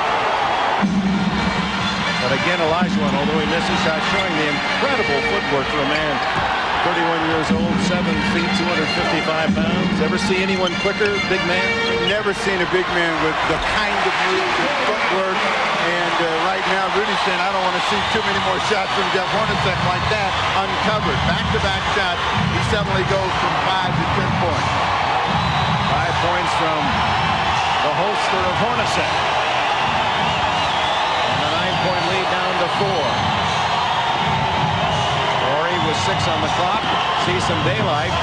Hands off to Olajuwon. Hakeem Olajuwon. His mother raised $5,000 to send him to the United States as a teenager. Had 4 college trips planned. He was trying to sell his talents to some basketball program. He dropped in Guy Lewis's lap at the University of Houston. What a gift.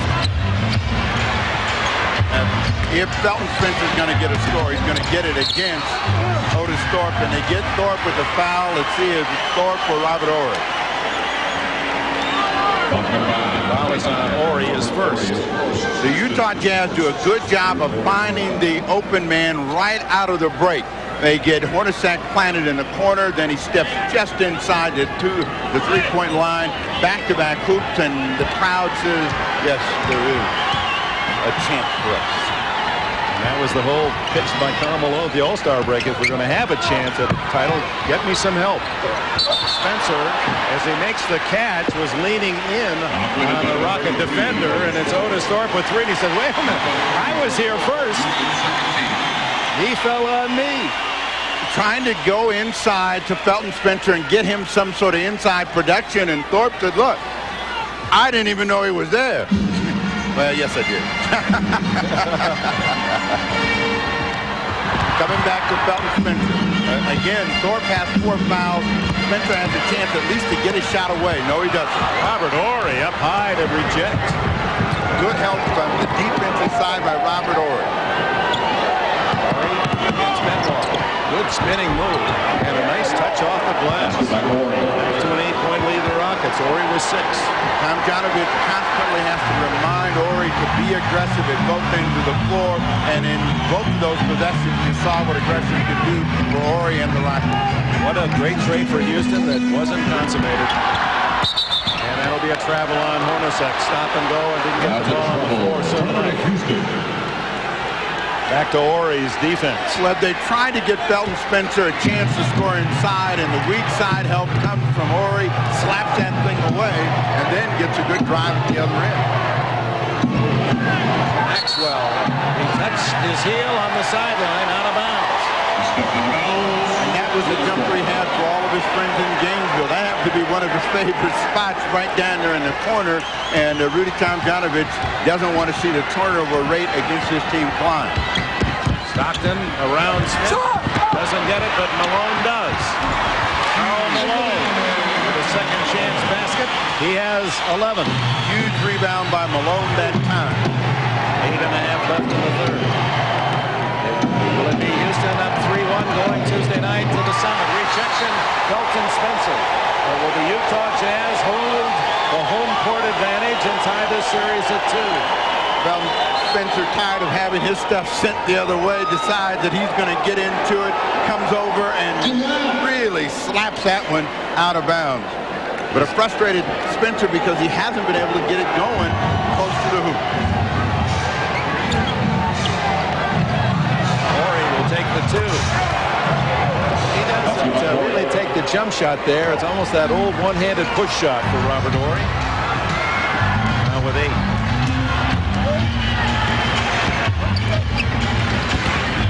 Running out on the dribbler, Stockton, and quickly back on Malone. Spencer to Benoit.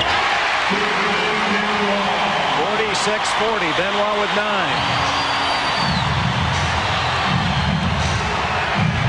But a quick-hitting play, and those are usually the plays that will get you the cheapest score. They're gambling off of Robert Horry.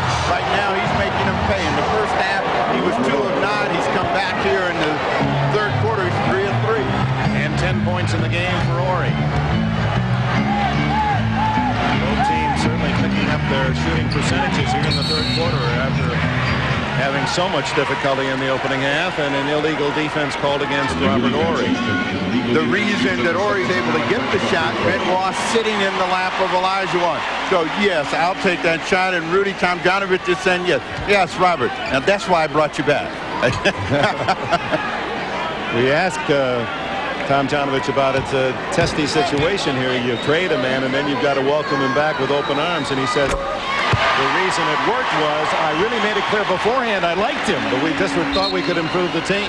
Robert Horry moving without the basketball, and he's a very good controlled leaper, and that time a nice little finger roll. 1 sec with the technical. He continues to be perfect from the line in this series. 1 sec. Hits again. Former Cyclone at Iowa State. A whirlwind third period. See how much further out Olajuwon had to come to receive that ball because the pressure by John Stockton. Now Olajuwon will have to reestablish position. Olajuwon from Smith. Pulled it up short. Horry rebounds. Feeds it to Thorpe. And Horry's made 2 or 3 clever passes like that. Interior bounce passes to give Thorpe the slam downs. 7-point lead as we approach the midpoint of the third period. Off the dribble, the pass by Stockton and a hold on Kenny Smith, and that'll be 4 on Smith. 6:27 remaining in the third period. Timeout. NBC News, now more than ever. Tonight, somewhere amongst the important documents, the catch of the day, the tools, the toys, there is one package more priceless than all the rest. The golden package. It must be watched over, and come what may, it must complete its journey as promised. But which one is it?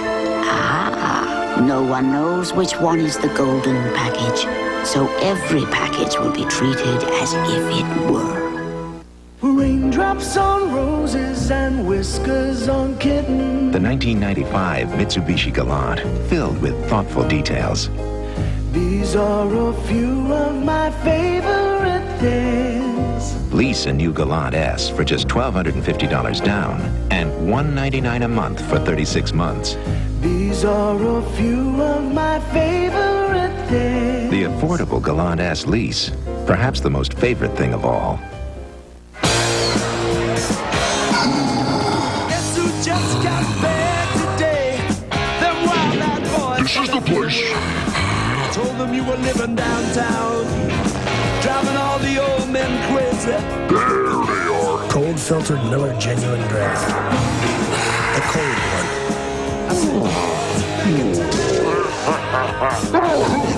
So get out of the old and get into the cold.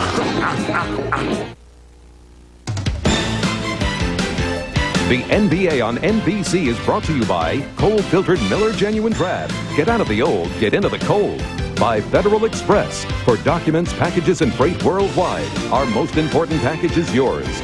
And by the all-new Mitsubishi Galant, filled with your favorite things. A reminder tomorrow, a Memorial Day special on NBC Sports after the French Open tennis. It's the New York Knicks and Indiana Pacers game 4, 3 o'clock Eastern time, and then it's on to prime time, both series as long as they go. It'll be Tuesday, Wednesday, Thursday, Friday if needed. Tuesday night we'll be in Houston for game 5. The last foul was not on Smith, but on Maxwell, his first, so Smith has 3. Stockton inside. Great pass, but Benoit misses the shot, and it's out of bounds to the Jazz. That was a great look-off by Stockton, and at the last minute, he left it for Benoit. A little bit too excited by the easy chance coming down the lane. He lost control and then got it back, and Benoit overlaid. 50-43, Houston leading by 7 with 6 minutes left in the third quarter. Pick and roll again. They get the switch, but Olajuwon gets back up the line. Stockton now with 10.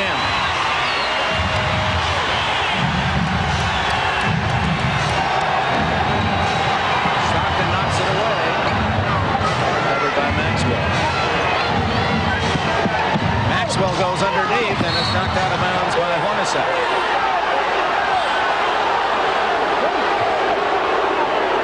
Nice cut and delivery by Kenny Smith to Maxwell. Maxwell thought he got fouled as Felton Spencer came through him, but the ball goes back to the Houston Rockets. 9 on the shot clock. Look at that. They start cold in the first and second, 0 for 5, 0 for 4, but 6 for 10 here to start this third period for the Houston Rockets. Olajuwon held by Spencer from the back and Benoit in front. Who gets the foul? It's Spencer, his second.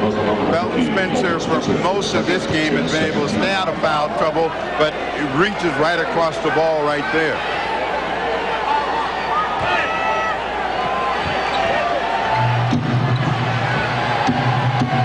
Smith for 3.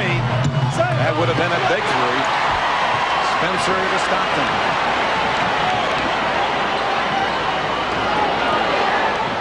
Benoit over to Spencer's pick, and then Spencer gets the rebound. His 8th. Hornacek's runner rattles out, and it's Thorpe with a rebound. If anyone needs to see a jump shot go in, it's David Benoit. He's passing up good scoring opportunities because the jump shot won't go. Olajuwon establishing his position, and now around Spencer. He draws his third foul with the knees as that rush. When Olajuwon goes quickly, there's almost nothing that Felton Spencer can do.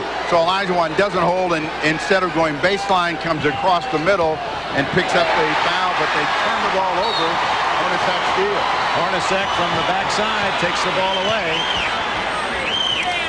And the foul on Ori trying to hold Hornacek from breaking, or Benoit from breaking down court. It's his second foul. His second personal.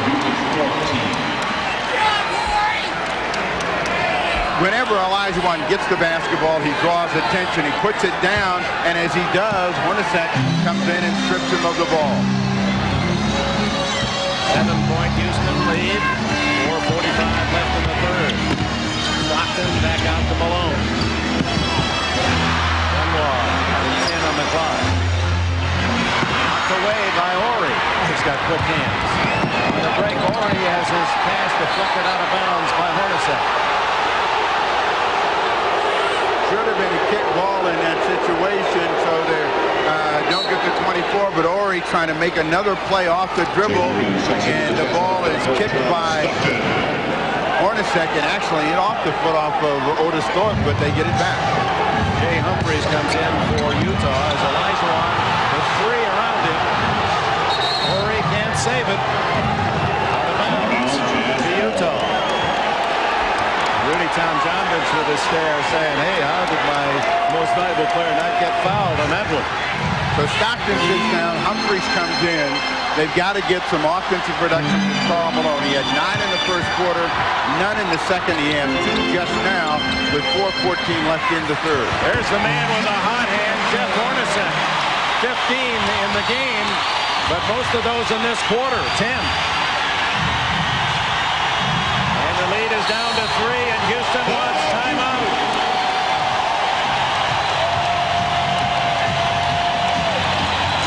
The Utah Jazz have done an excellent job of screening and freeing up Jeff Hornacek. He steps inside the 3-point line, nails his 10th point of the quarter. Let me tell you what I like about Chris Webber. Serious rebounds, slam dunk, smooth passes, body of life. He is the quietest, coolest brother that ever comes up in here. He is such a gentleman, okay? Everybody else be talking all that stuff, talking about the game, but not Chris. That's your spot, baby. That's my spot. I'm mad. brother got it going on, okay? That's who I like. Chris. You got the winning color. Make your engine last longer. Change your oil every 3,000 miles and use the newest Pennzoil. Now with the revolutionary Pennstar molecule, Pennzoil works like liquid ball bearings, clings in, on, around, and between moving parts to reduce heat, friction, and wear. Pennzoil just keeps getting better and better. Makes me feel even better about using it in my car. Pennzoil says it works like liquid ball bearings, and if they say it, I'll believe it. You got the winning color. The all-new Galant brings thoughtful details to every corner of its cabin. These are a few of my favorite things. Twin cup holders for driver and passenger. Extra storage under the armrest. A rear seat that folds down. Brown paper packages tied up with string. Even the trunk has a trunk in the all-new Galant. Favorite things. From Mitsubishi, the new thinking in automobiles. Falling in love again. What am I to do? Whenever I see you, I can't help it. In love again. Oh, what am I to do? At Pizza Hut, now that any medium specialty pizza is only $7.99 and any second medium just $5, it's a great time to fall in love again with Pizza Hut. You can't help it. In Paris, the men's side's been filled with upsets and surprises. Who will pull through? Tennis's most grueling Grand Slam continues. The French Open presented by Fresca, tomorrow on NBC. Tough day on the offensive end for Felton Spencer, and a tough playoff for this man. He had to guard David Robinson, who is the leading scorer in the league, then Dikembe Mutombo, the leading rebounder, and now the most valuable player in the league, Hakeem Olajuwon. He says, and the officials aren't helping a bit. So they're going to give me a lot of breaks out there. When you're going against Olajuwon, David Robinson, Kembe, these are guys who are supposed to be the best in the league. So, they're going to get a lot of calls out there. And, a couple of times I kind of felt a little picked on out there. You try to do a good job and you work hard out there. And, you get some crazy calls every once in a while. All you can do is just look at them now. I mean, it's kind of hard, but, you don't want to get technical or, have some trouble start up. So I just don't say anything. Just see in his face how happy he is to be in Utah, and a part of the Jazz playoff picture, and he's been a very important man, and his defensive play on Olajuwon crucial to that Game 3 win. He has done an outstanding job of just clogging the middle. Olajuwon can't keep it alive. And look who got the rebound. Spencer, his 9th in the game. A 3 would tie it for the Jazz as Benoit loses it, picked up by the mailman. It's a one-point game.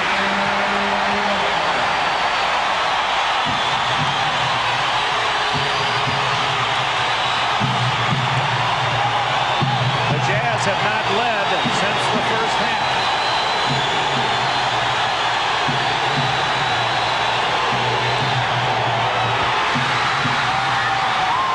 They have a chance now.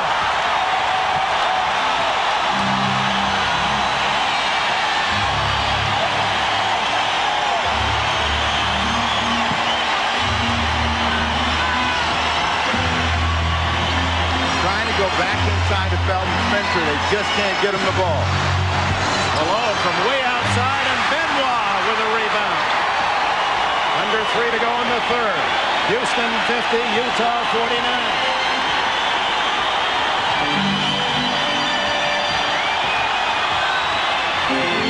Hornacek. And Finney Smith chases it down for Houston.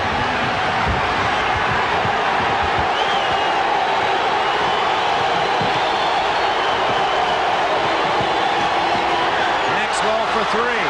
He's been wanting the ball over there and finally gets the tray. That is the spot that he likes to be planted in. The last time he was there, he stepped out of bounds. And Max 1 for 7. I think that's 2 for 8 now. Hornacek is a hot hand, and they tried to run a play for him the last time. They get a couple of good breaks, and it turns out to be Karl Malone on the end of it. Olajuwon thought he had a clean block, but with Malone moving toward the basket, there was body contact. The ball is knocked out of the hands of the Jazz, and then it's fed to Karl Malone, and Tomjanovich and Olajuwon. They can't believe the call. Little Hamtramck hello there from Tomjanovich. Almost missed everything. Malone, understandably weary after battling the flu, eating for the first time today since Game 2 in Houston.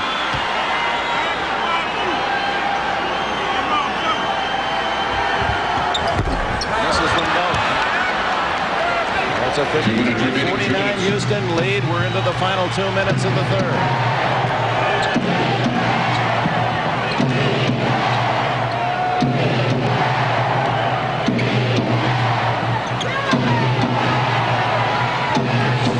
On the clock. Maxwell for three.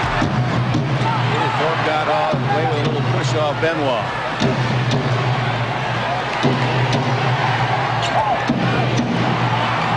Smith fakes Hornacek and steps in for the two-pointer. That's 14 for Kenny Smith. Big possession for the Rockets as they build their lead back up. Utah pulled within one after the Rockets had opened a 9-point lead, and now it's back to 6. Giving go to Spencer. Blocked by Olajuwon, and another foul on Hakeem.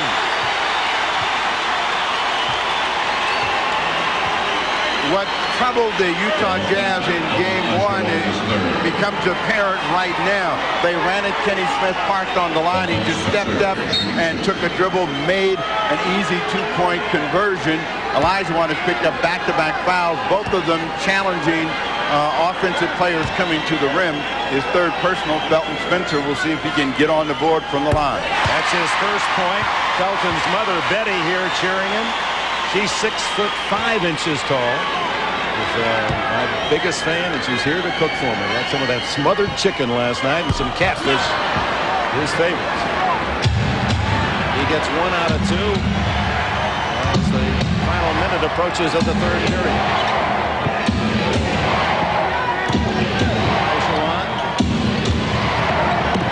Smith takes it in and draws the foul from Benoit. His first. David Benoit, his first. That's the first Jazz team foul in the 2-minute period. Kenny Smith will tell us right. What a Carolina team he played on with Michael Jordan, Sam Perkins, Brad Daugherty, Joe Wolf, all #1 picks, as was he. Sacramento's #1 in '87. And after horrendous Game 3. He has picked up the tempo in terms of the scoring column. This would be his 17th point. Closing in on that average, as he has averaged 18.5 for the first 2 ball games before he fell off. Looking for Karl Malone coming across and see if they can get him going. They double the ball. Almost thrown away. Benoit saves with 8. With 6 seconds, Spencer. Malone is in a hurry. Can't hit. Olajuwon sets it up for Smith. Scramble, and Otis Thorpe finally collects it for Houston. Calls time, and it's a 20-second timeout. And the Houston bench, look at them come out to greet Thorpe for his hustle play. Big hustle play, but it really should have been a shot clock violation. They come firing in, and the ball never touched the rim, and so the ball goes to the floor. Humphries thought he had it, got kicked away from him, and Thorpe in between is saying, give me a break, give me a timeout. And our producer David Neal, John Gonzalez, our director, they have it from every angle. And this will work in any sport. Otis Thorpe with the play and the quick timeout call. 23.5 seconds. There's a bit over 2 seconds difference in the clock as we come to the close of the third. Shooting much better, and of course there was really only one way to go for these two teams. Earl Cureton in for the final seconds of the third, with Olajuwon given that brief blow and then the break between periods. In this situation, you want to get up and try to steer the offensive player in the direction you want to take him. Don't let him dictate where he wants to go. Oh, a big three from Kenny Smith with 6.6 seconds left in the quarter. So Smith moves the Rockets up by 10, their biggest advantage. 21 for Smith, the rocket launcher. 9 in the quarter, so equals Hornacek output of 10 to keep that lead growing for Houston. Humphreys from way outside is short. Rebound Thorpe as the quarter ends. So Jeff Hornacek gave Utah some hot shooting early in the quarter, but Kenny Smith was able to counter with 9. And it's the Rockets with a 10-point lead going to the fourth quarter. We'll be back after a word from your local station.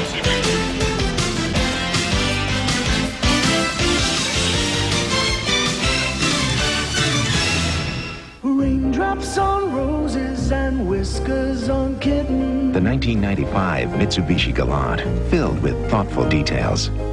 These are a few of my favorite things. Lease a new Galant S for just $1,250 down and $199 a month for 36 months. These are a few of my favorite things. The affordable Galant S lease, perhaps the most favorite thing of all.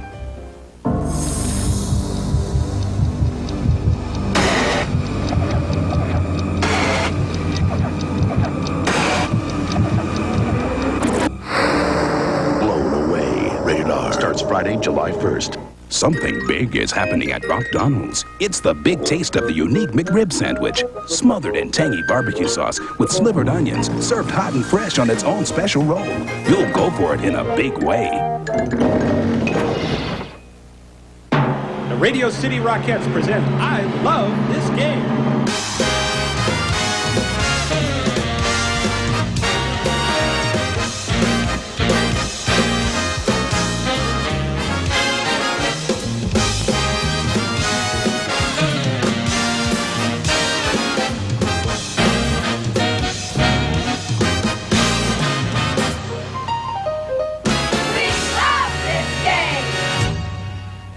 Hey, Katie and Brian. What a difference today makes. A new wind is rising, bringing change. Bringing the all-new Ford Windstar. A totally new minivan. Windstar is the only minivan that combines standard dual airbags, 5-mile-an-hour bumpers, and 4-wheel anti-lock brakes. Plus, it meets all passenger car safety standards. It's safety that takes the minivan in a whole new direction. The all-new front-wheel drive Ford Windstar. The future of minivans begins today.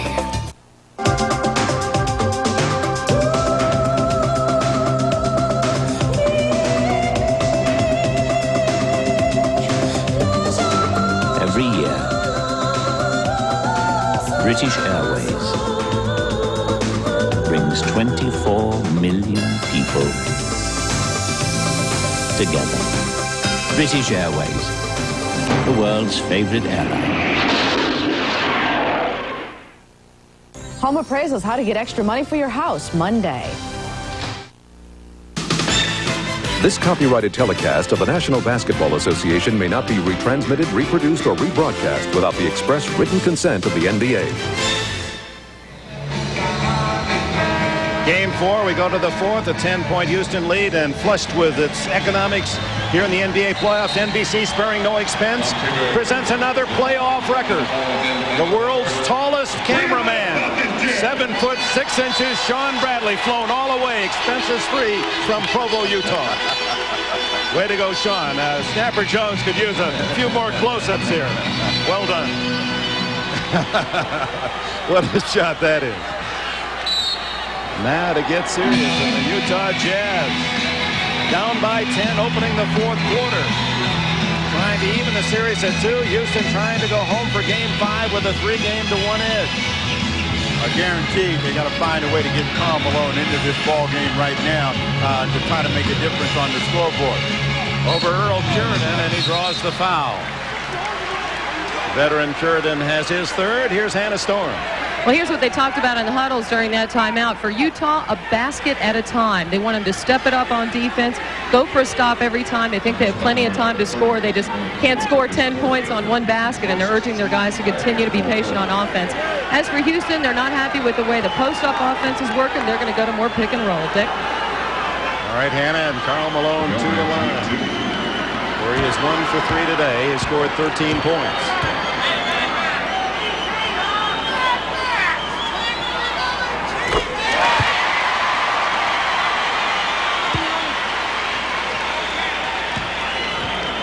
Malone started strong, but one has to wonder just how well he is with those unlikely numbers. Only 5 points in, 6 points. Malone is an explosive player, and even in Game 3, when he was really under severe attack from that virus, he played big in the fourth quarter, so you can expect him to try to create something here, knowing they got to go back 2-2. Good rebound by Benoit, who was sandwiched between two Rockets. Malone runs the floor, rejected, and no goaltending. Oh, this crowd, and Malone is furious, and a foul on Humphries before the shot. Oh, my.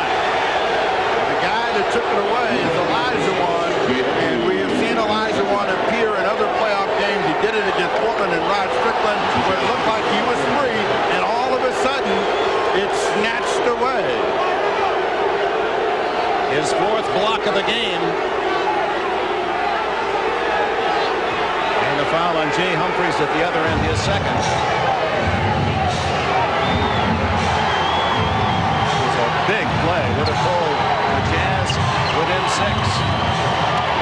You know that they're going to go into Olajuwon because he's being guarded by Tom Taylor, and Kenny Smith has the torch right now.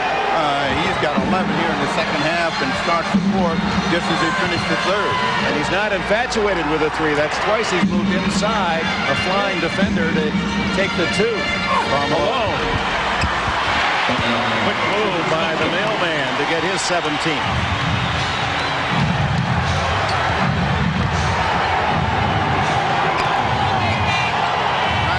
Pick and roll. Olajuwon is not as effective on the pick and roll as Otis Thorpe is. They're going to try to let him go one-on-one. Jay Humphries almost stole it, took a shot in the head.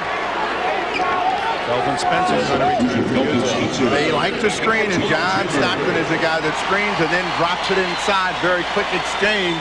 That has happened and happened with regularity through the course of their careers, so they almost know where each other's supposed to be. Kenny Smith. Oh, I don't believe that was intended to hit the window, but he'll take it for the game-high 25. 8 for 13 from the floor for Kenny Smith. It's back to a 10-point game. And a hold against the Rockets as Stockton went inside the post-up. Fourth foul on Kenny Smith. When you're shooting the ball well, though, all good things seem to happen for you. And no matter where you put it, it goes in. And Kenny Smith, dancing between the double team, gets it off the window. It looked like he called right there. Everybody's saying he did. You think that was a tough shot? Humphries. Olajuwon jumps out on him. And Benoit sees the opening. 11 points for David Benoit.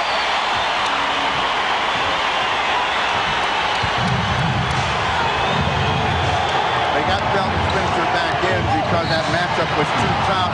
Stockton's going to pick up a foul against Bernie Maxwell. Official timeout. But David Benoit loves to play above the rim and took it hard and with authority, and the crowd still believes there's life. The Pacers try to even their series with the Knicks tomorrow at 3 Eastern on NBC. This is what basketball used to be like. Now it's all fast breaks and slam dunks.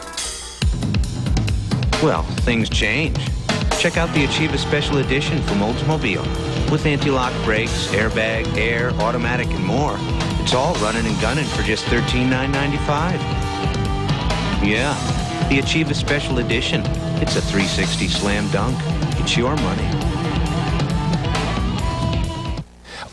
Hi. You know, this week, all Goodyear Eagles for performance cars and all Goodyear Wranglers for light trucks are on sale. Heck, I think this says it all. On sale Wranglers, Eagles, Goodyear, all on.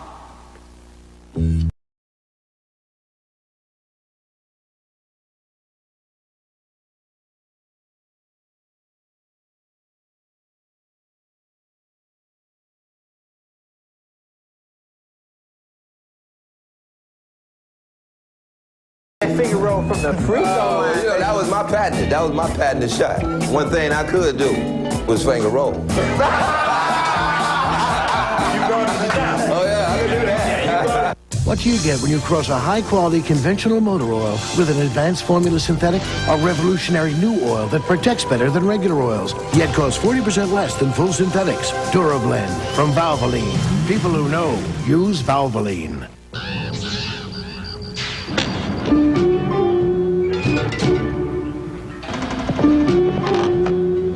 Cold-filtered Miller Genuine Draft. The cold one. For those who've discovered its smooth draft taste, You know, I've been looking for that. the world is a very cool place. So get out of the old and get into the cold. Miller Genuine Draft presents Genuine Moments. Today's Miller Genuine Draft Genuine Moment takes us back 13 years, 1981, the last time two Midwest division teams met in the Western Finals. Houston led by Moses Malone and Calvin Murphy facing the Kansas City Kings. The Rockets won in 5 games. The Rockets with Murphy, Mike Dunleavy, Rudy Tomjanovich advanced to their first NBA final against the Boston Celtics. In recognition of this moment, Miller Genuine Draft will donate $1,000 to the Thurgood Marshall Scholarship Fund.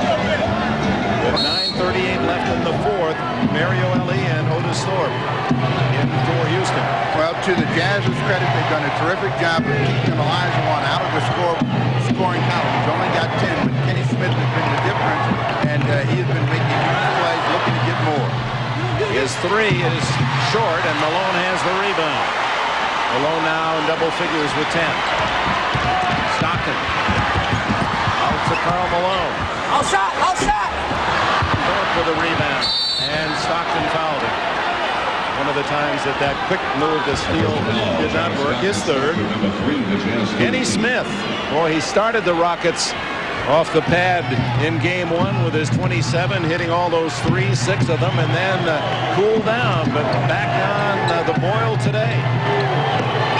They're leaving Elie, and this is an in-between shot, which he doesn't have. He hasn't developed that particular shot.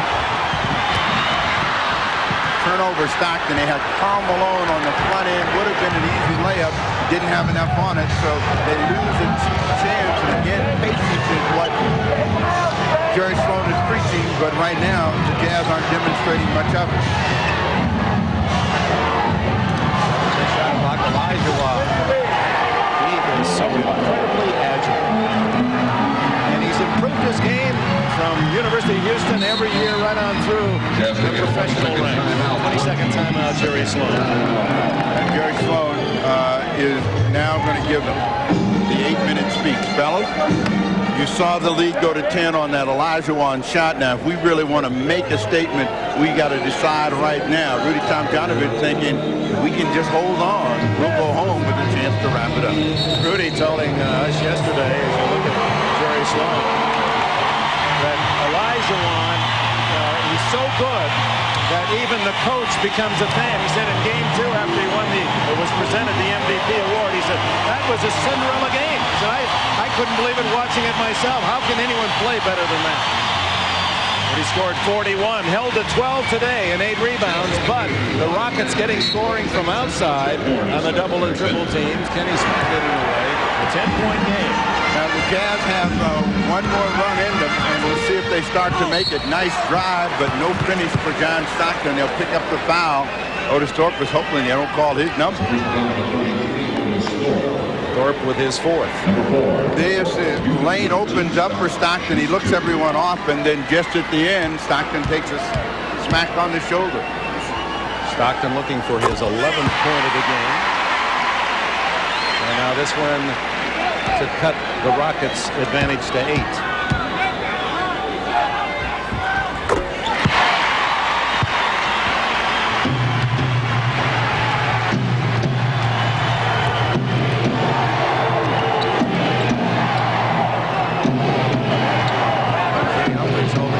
Took an elbow from Maxwell. Olajuwon way outside. Hornacek rebounds. Tomjanovich not necessarily happy with that range. 8-point game. The Rockets, because they shoot so deep, they will miss some shots and give you a chance to get back in the game. Hornacek for three, and he's fouled. That could have been a 4-point play as Ellie commits the foul, his first. A little taste of their own medicine. Someone parked on the three-point line. You have to run at them. This time, Hornacek doesn't nail the shot but draws a foul. You can see Ellie coming, flying at the shot.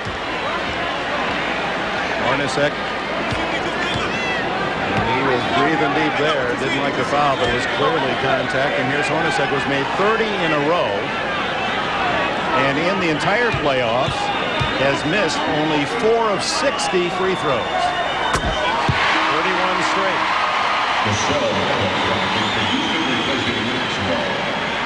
Maxwell goes out, and rookie Sam Cassell back in for Houston.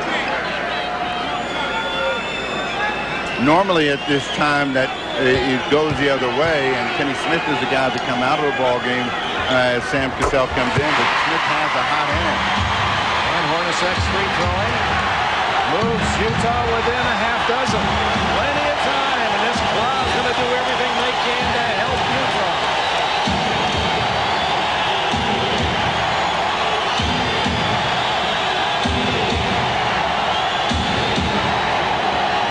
Smith with 5. Malone running on him, out of bounds with 3 seconds to shoot. It all started with great defense against Olajuwon. 3 people trapped around Olajuwon. They made them come back around the other side. Kenny Smith says, get it to me. I'd like another 3. But instead, it's Ellie with a cheap one underneath. Oh, that's when all those practices pay off. You work on that out-of-bounds play and get an easy 2. 68-60. Malone left alone. Over Olajuwon, way short. And it's Spencer and Cassell with a jump ball. Yeah. Karl Malone is showing the effects of a guy that might be weakened here in the fourth quarter of play as that ball comes up short. But on the inbound play, this is Karl Malone with a wide open shot, and Olajuwon running at him, but he just didn't have anything on that shot. 10 inches taller as Spencer and 105 pounds heavier.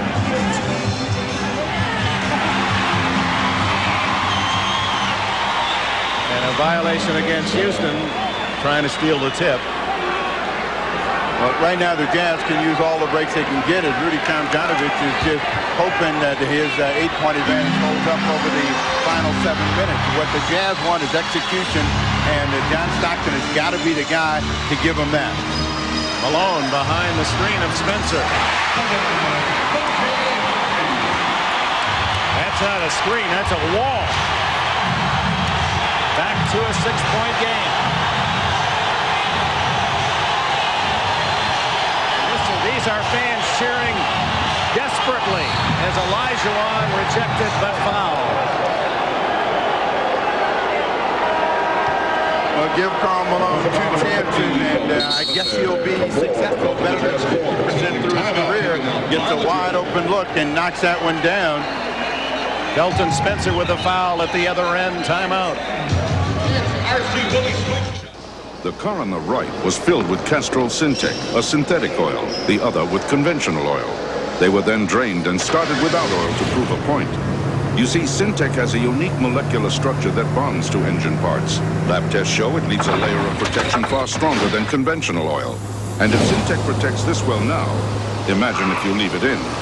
Castrol Syntec protects in ways other oils can't. Now get a free officially licensed NBA team shirt when you buy a 6-pack of Castrol Syntec. Enjoying the game? Yeah, but the Achieva Special Edition from Oldsmobile's got some pretty slick moves, too. Check out this pick and roll. Here comes the back door. Take a look at our bench strength.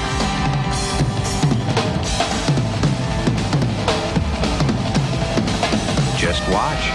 He shoots. It's your money. Surroundings. Make it cooler. View. cooler. When cold filtered isn't cool enough. Draft beer. Cooler. Ice draft. It's ice brewed below freezing, then cold filtered. Companion. Try harder. For a smoother, better draft, taste the future. Ice draft. Only from Budweiser. The NBA on NBC is brought to you by your Allstate agent for home, auto, life, and business insurance. You're in good hands with Allstate. By Castrol Syntec, the synthetic oil that protects in ways other oils can't. And by Oldsmobile. Dick Enberg with Dave Jones. Hannah Storm with a reminder tonight following eyewitness video and Sequest. Don't miss an NBC motion picture based on Hollywood's most sensational unsolved murder mystery. Bonnie Anderson stars in White Hot tonight on NBC. This crowd of over 19,000, including a pensive Betty Spencer, the 6'5" mother of Felton Spencer. Her son's team down by half dozen with 6:31 to go in a critical game 4. 16 straight home teams have won in the playoffs since Denver won in double overtime here on this floor against Utah in the last series. And Elijah won now with his 18th point. Well under his average on this season and these playoffs, but you can see how through the course of his career, he's matured magnificently, just building and building on this thing. They've been trying to get Felton Spencer something going to the hoop and haven't been able to do so, and they've got to go to another option. Malone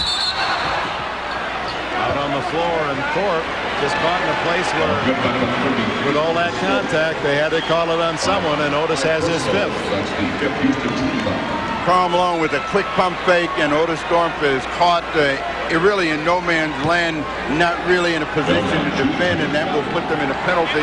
Karl Malone back to the line. And this, Steve, is where it hurts Houston most because Carl Herrera, who was the first substitute in for Thorpe, has a bad shoulder, is not in uniform. They hope he might be able to return if Houston makes it to the NBA Finals. So Rudy Tomjanovich a little short in this situation. He definitely is short-handed, but that's where Earl Puritan has come in and given him some valuable help, and the real secret for him is having Elijah Run remain out on the floor in case they need that final rejection in a shot block. Malone gets 1 of 2. He's got 7 in the quarter. 20 points in the game is cured, and the veteran gets stretched, ready for action. 6 minutes left in the game. Ellie to Elijah Run. Thorpe to Smith for 2. The rebound, Humphries. Utah trailing by 7. 5:43 left.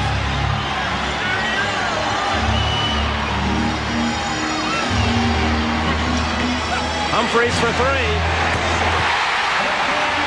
It's 70-66.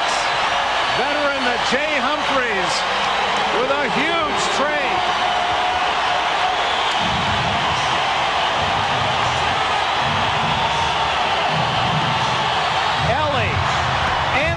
For Houston, just as big. They trade 3s. They're going to gamble off of Ellie and Horry as much as they can because those guys are reluctant to shoot the ball, but that time Ellie had plenty of time trying to go back to Spencer. The Thorpe 5 foul.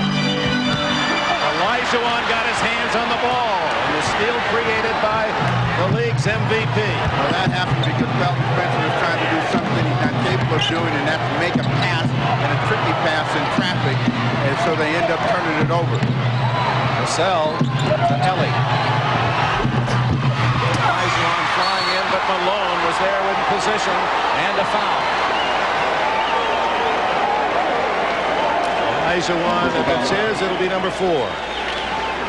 Felton Spencer spinning and right in here trying to make a tricky little pass into Karl Malone, and no, Felton, you don't pass, just shoot. I told you, you either shoot or you rebound.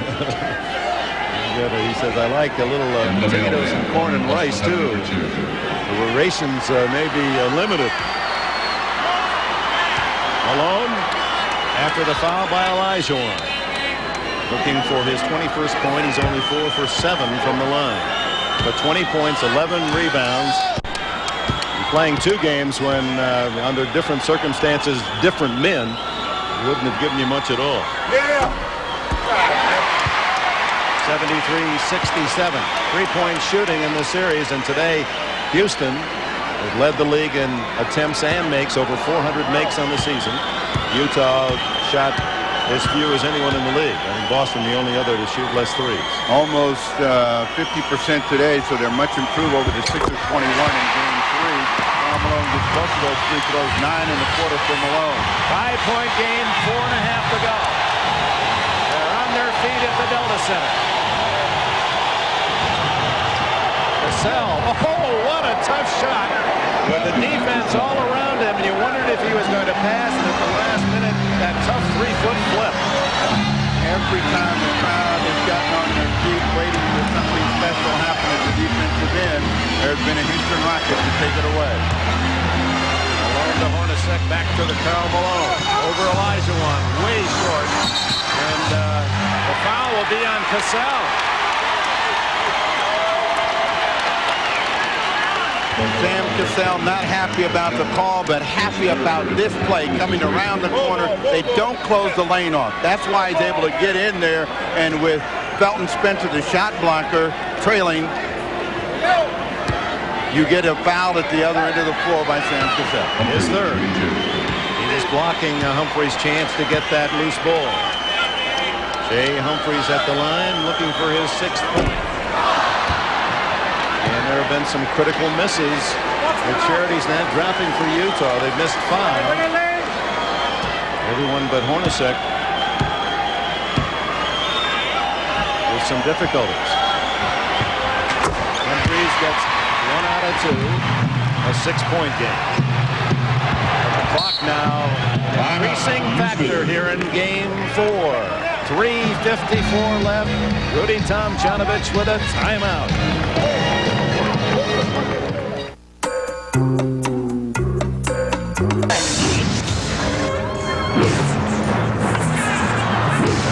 For this guy, any deodorant will do. But these guys need Speed Stick. Antiperspirant that gives 110%, even if you don't. 24-hour protection against wetness. And now Speed Stick deodorant has a powerful new formula to fight odor. Speed Stick. For movers and shakers, the #1, the only one. Napa, we're the most complete source for auto parts, and all Napa parts are backed by a nationwide warranty program. No wonder more Americans trust Napa to keep their vehicles running.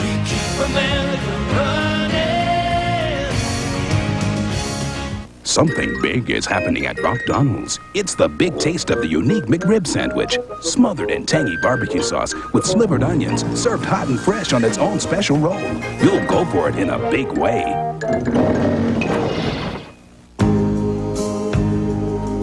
Company dress code requires that coat and tie be worn at all times. But we need to go to my parents tonight. Someday you're gonna have to settle down and get serious. We don't have time for any of that foolishness. You've got enough obstacles in your life. Now there's a way to get over them. The Chevy S-Series ZR2, 4-wheelers pickup truck of the year. Monday, a psychic puts a hex on the Fresh Prince. And everything goes haywire. I love you, Snookums. And we mean everything. Fresh Prince, NBC Monday. Cops sexually harassed by other cops. Did they force you to have sex with them? If they can't protect themselves, how can they protect you? Now at a special time, Wednesday. 3:54 left, and what's going through the mind of that man? Jeff Malone traded for Hornacek after the All-Star break. It might be him. Holds his young child sound asleep with a din of the crowd of nearly 20,000. Hornacek has provided some spark, especially in this second half, with a total of 17, 12 and a half. Every possession important now, and Utah needs some stops, down by 6.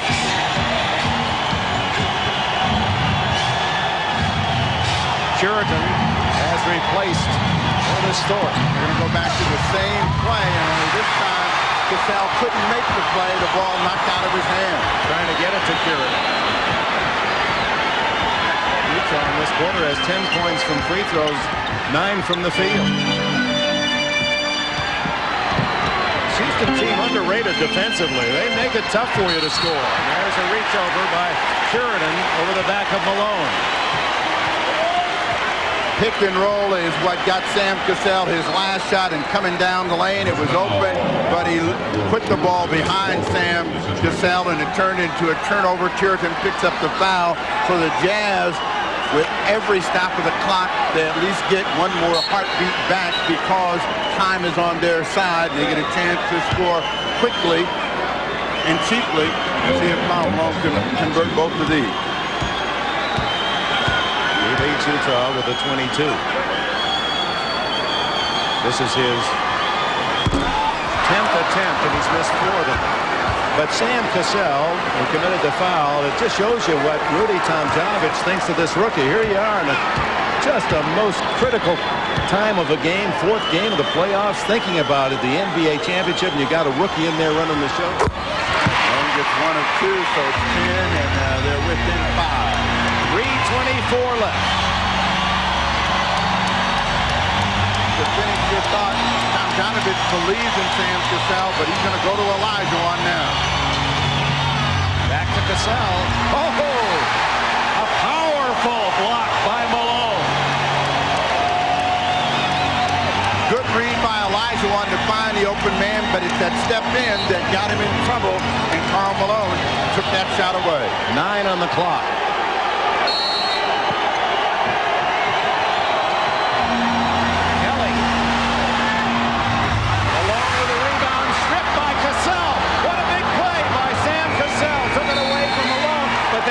The shot on the rim, and the shot clock goes off, and some confusion as to whether or not the clock should have been reset. It was, no, it should not have been.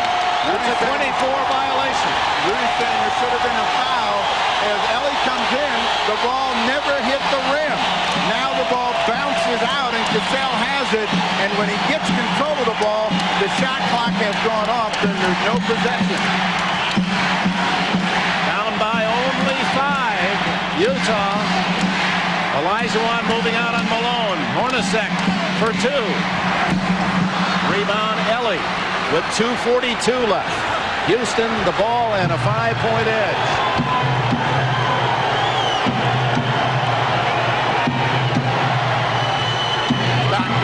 Stockton makes the play. Number 2 all time in NBA steals. Open. Malone faking Thorpe. Batted by Olajuwon, and it's off the knee of Otis Thorpe to Utah. No, they're going to say the other way. That's a break for the Rockets. Stockton should have taken that little medium-range jump shot he had. This ball comes back out. Karl Malone steps in, and it went off the leg of Otis Thorpe. They didn't see it. Right here.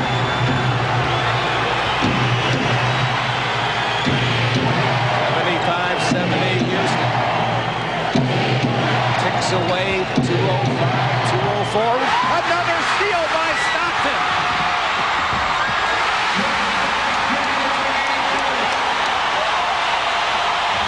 Another great play by one of the league's great players, and timeout Houston. Stockton, as he did in Game 4 against the San Antonio Spurs, picked it up in the final stretches. Back-to-back steals. This time he doesn't pass up the shot, and Rudy Tomjanovich, not happy about his team's play down the stretch, wants to take a timeout. 75-72 on John Stockton, steal and score.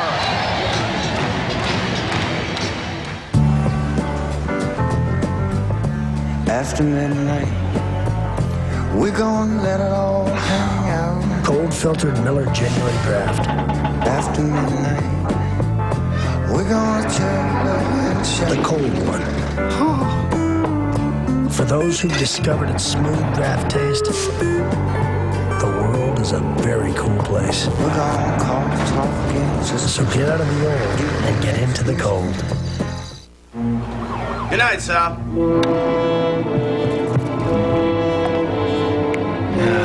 Thin crust. crust. Trade it. You call Domino's? The crunchy, thin crust, how I love it so. The crispy crust, the toppings I crave. Breaking my heart. It's all the rage. Try their slice. From Domino's? The only place it's made. And look, call for a large 2-topping crunchy thin crust pizza now. Get a medium 1-topping pizza free. Something for nothing when you go Domino's. This isn't about basketball, it's about business. Here's a short course on small business. So what if you're not the biggest business in the game? You can't get the ball? You still succeed because you call the shots. And take advantage of the big guys when you need to. Like now with AT&T. Switch and save 20% on business long distance. But it's meant for small businesses, not you big guys. Just can't wait. Can't believe this guy. So call now and save 20%. Let AT&T work for you. Yesterday in Indiana, the Pacers held Patrick Ewing to just 1 point and shut down the Knicks to remain undefeated at home in the postseason. Now Indy looks to stay in the fast lane and even up the series, while the Knicks look to retune their engines. It's Game 4 of the NBA Eastern Conference Finals, a special holiday edition, tomorrow at 3 Eastern on NBC.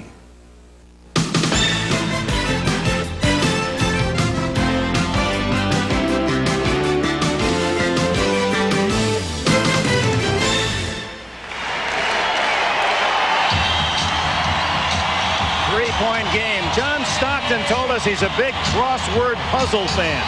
Well, what's a 5-letter word for purloin and for his own talent?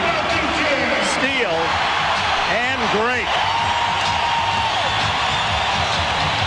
That's 2 steals made under the pressure of the game's final minutes with an NBA final invitation on the line and his team down.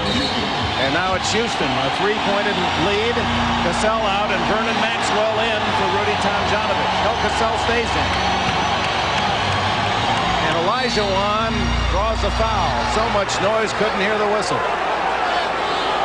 That's going to be on Felton Spencer, number 5.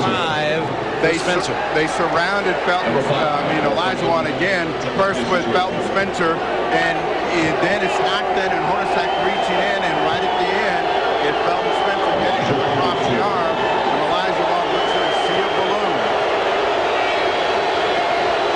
Elijah Wan with his low game of the entire playoffs at this point. That's only his 15th point. He's 3 for 3 from the line.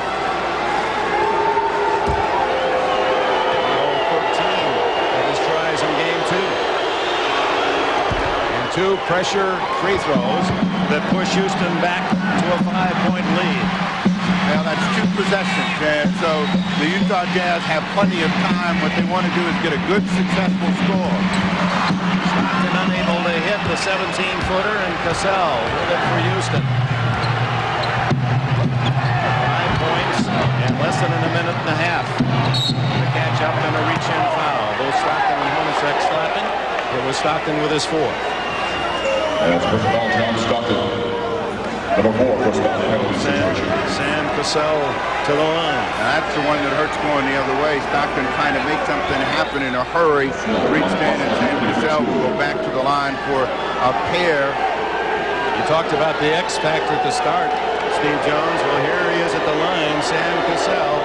He's contributed 8 points. A couple of those rather spectacular shots, one right at the end of the half. And he's 3 for 3 from the line. And the lead now 6.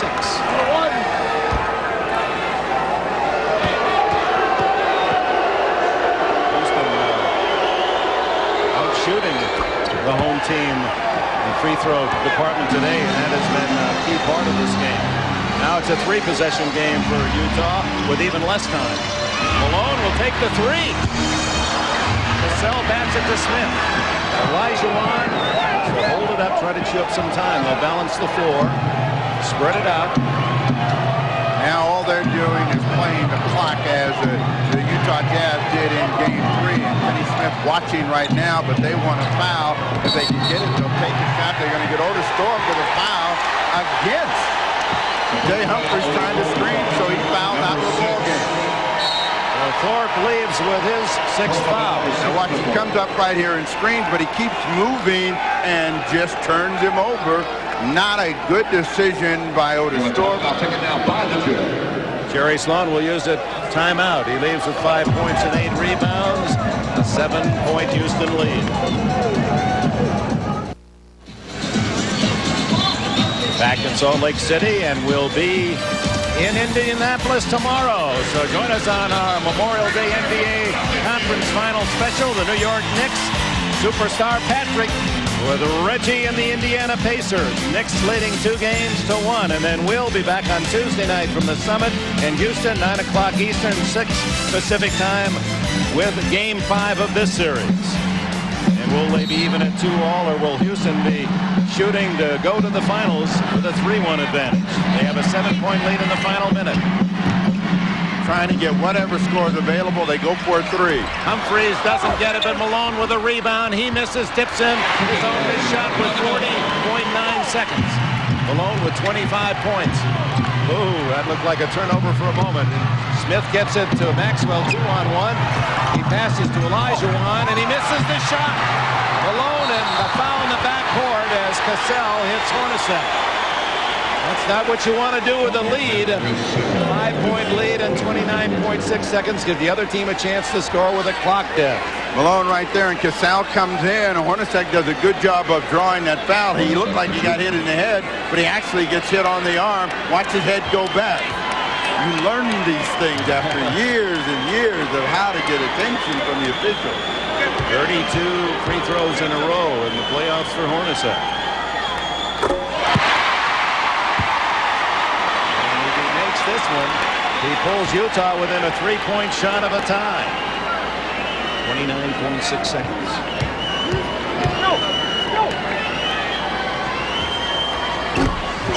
He missed, and he chased it, thinking he was going to be able to get there first, and they come out with a foul. What a time since George Hornacek to finally miss a shot. Been perfect in the entire series. And this one would give Utah that 3-point deficit. When it left his hand, he knew it was not going to get in, and he tried to get there before Robert Horry. Horry, who had come in a ball game to replace Otis Thorpe. The Rockets feeling they got enough. 4-point advantage, a couple of cracks for Robert Horry, and time on their side. Horry on the season shot 73%. His first free throw today. The Jazz are not a great 3-point shooting team, and that's relief for Rudy Tomjanovich. You've got to either see Hornacek, Stockton, or Humphreys make one, and they all have to be on the move, and that's going to be under pressure. This is the second. Chambers with a rebound, and Stockton with a hurry-up.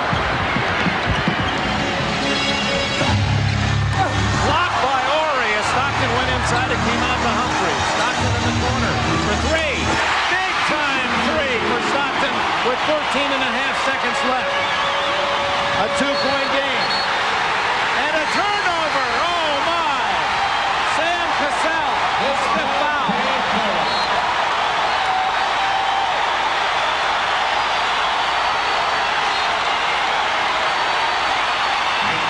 After John Stockton makes the 3, he'll overplay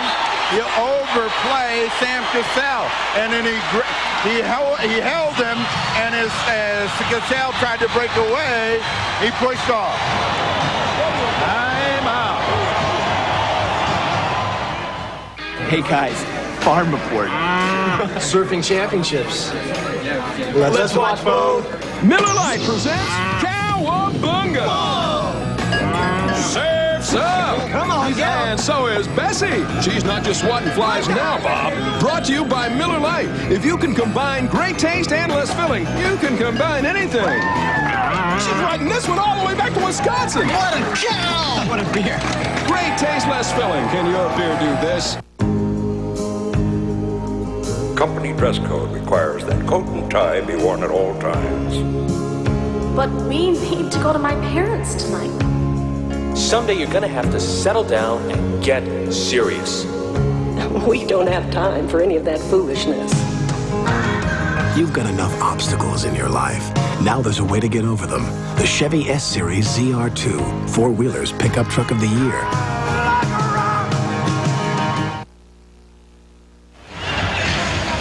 John Stockton has a lot of moves, and we'll circle them right here for you. And as we clear it, you'll watch his hands as he pulls Sam Cassell to him. And as Cassell breaks away, he'll fall down and draw the foul. And who gets one more possession? So Stockton, he still refuses to let his team down. He makes the big three, then he comes up with the defensive play. They got 13-5 to tie this up. Stockton, who was only 2 out of 17 from three-point range prior to that last three. He's made a steal for a big 2 to keep his team in the game. Then the 3, and then, well, some may call him a dirty player, but he's just a very smart defensive player. Sets up the rookie Cassell, draws the foul, and now Utah seemingly out of it, down by 7 points in this with about a minute 20 to go. Now get the ball with a chance to tie or win it. 14.5 seconds left. The Jazz got to give themselves 2 possessions to do so. They'll try to get the ball to John Stockton. They can't get him the ball. In a sec. Pick and roll. Clock hasn't started. No one started the clock. Inside to Chambers. Over Olajuwon. Can't make it. Malone misses. They did not start the clock, and finally it goes to Maxwell, to Smith.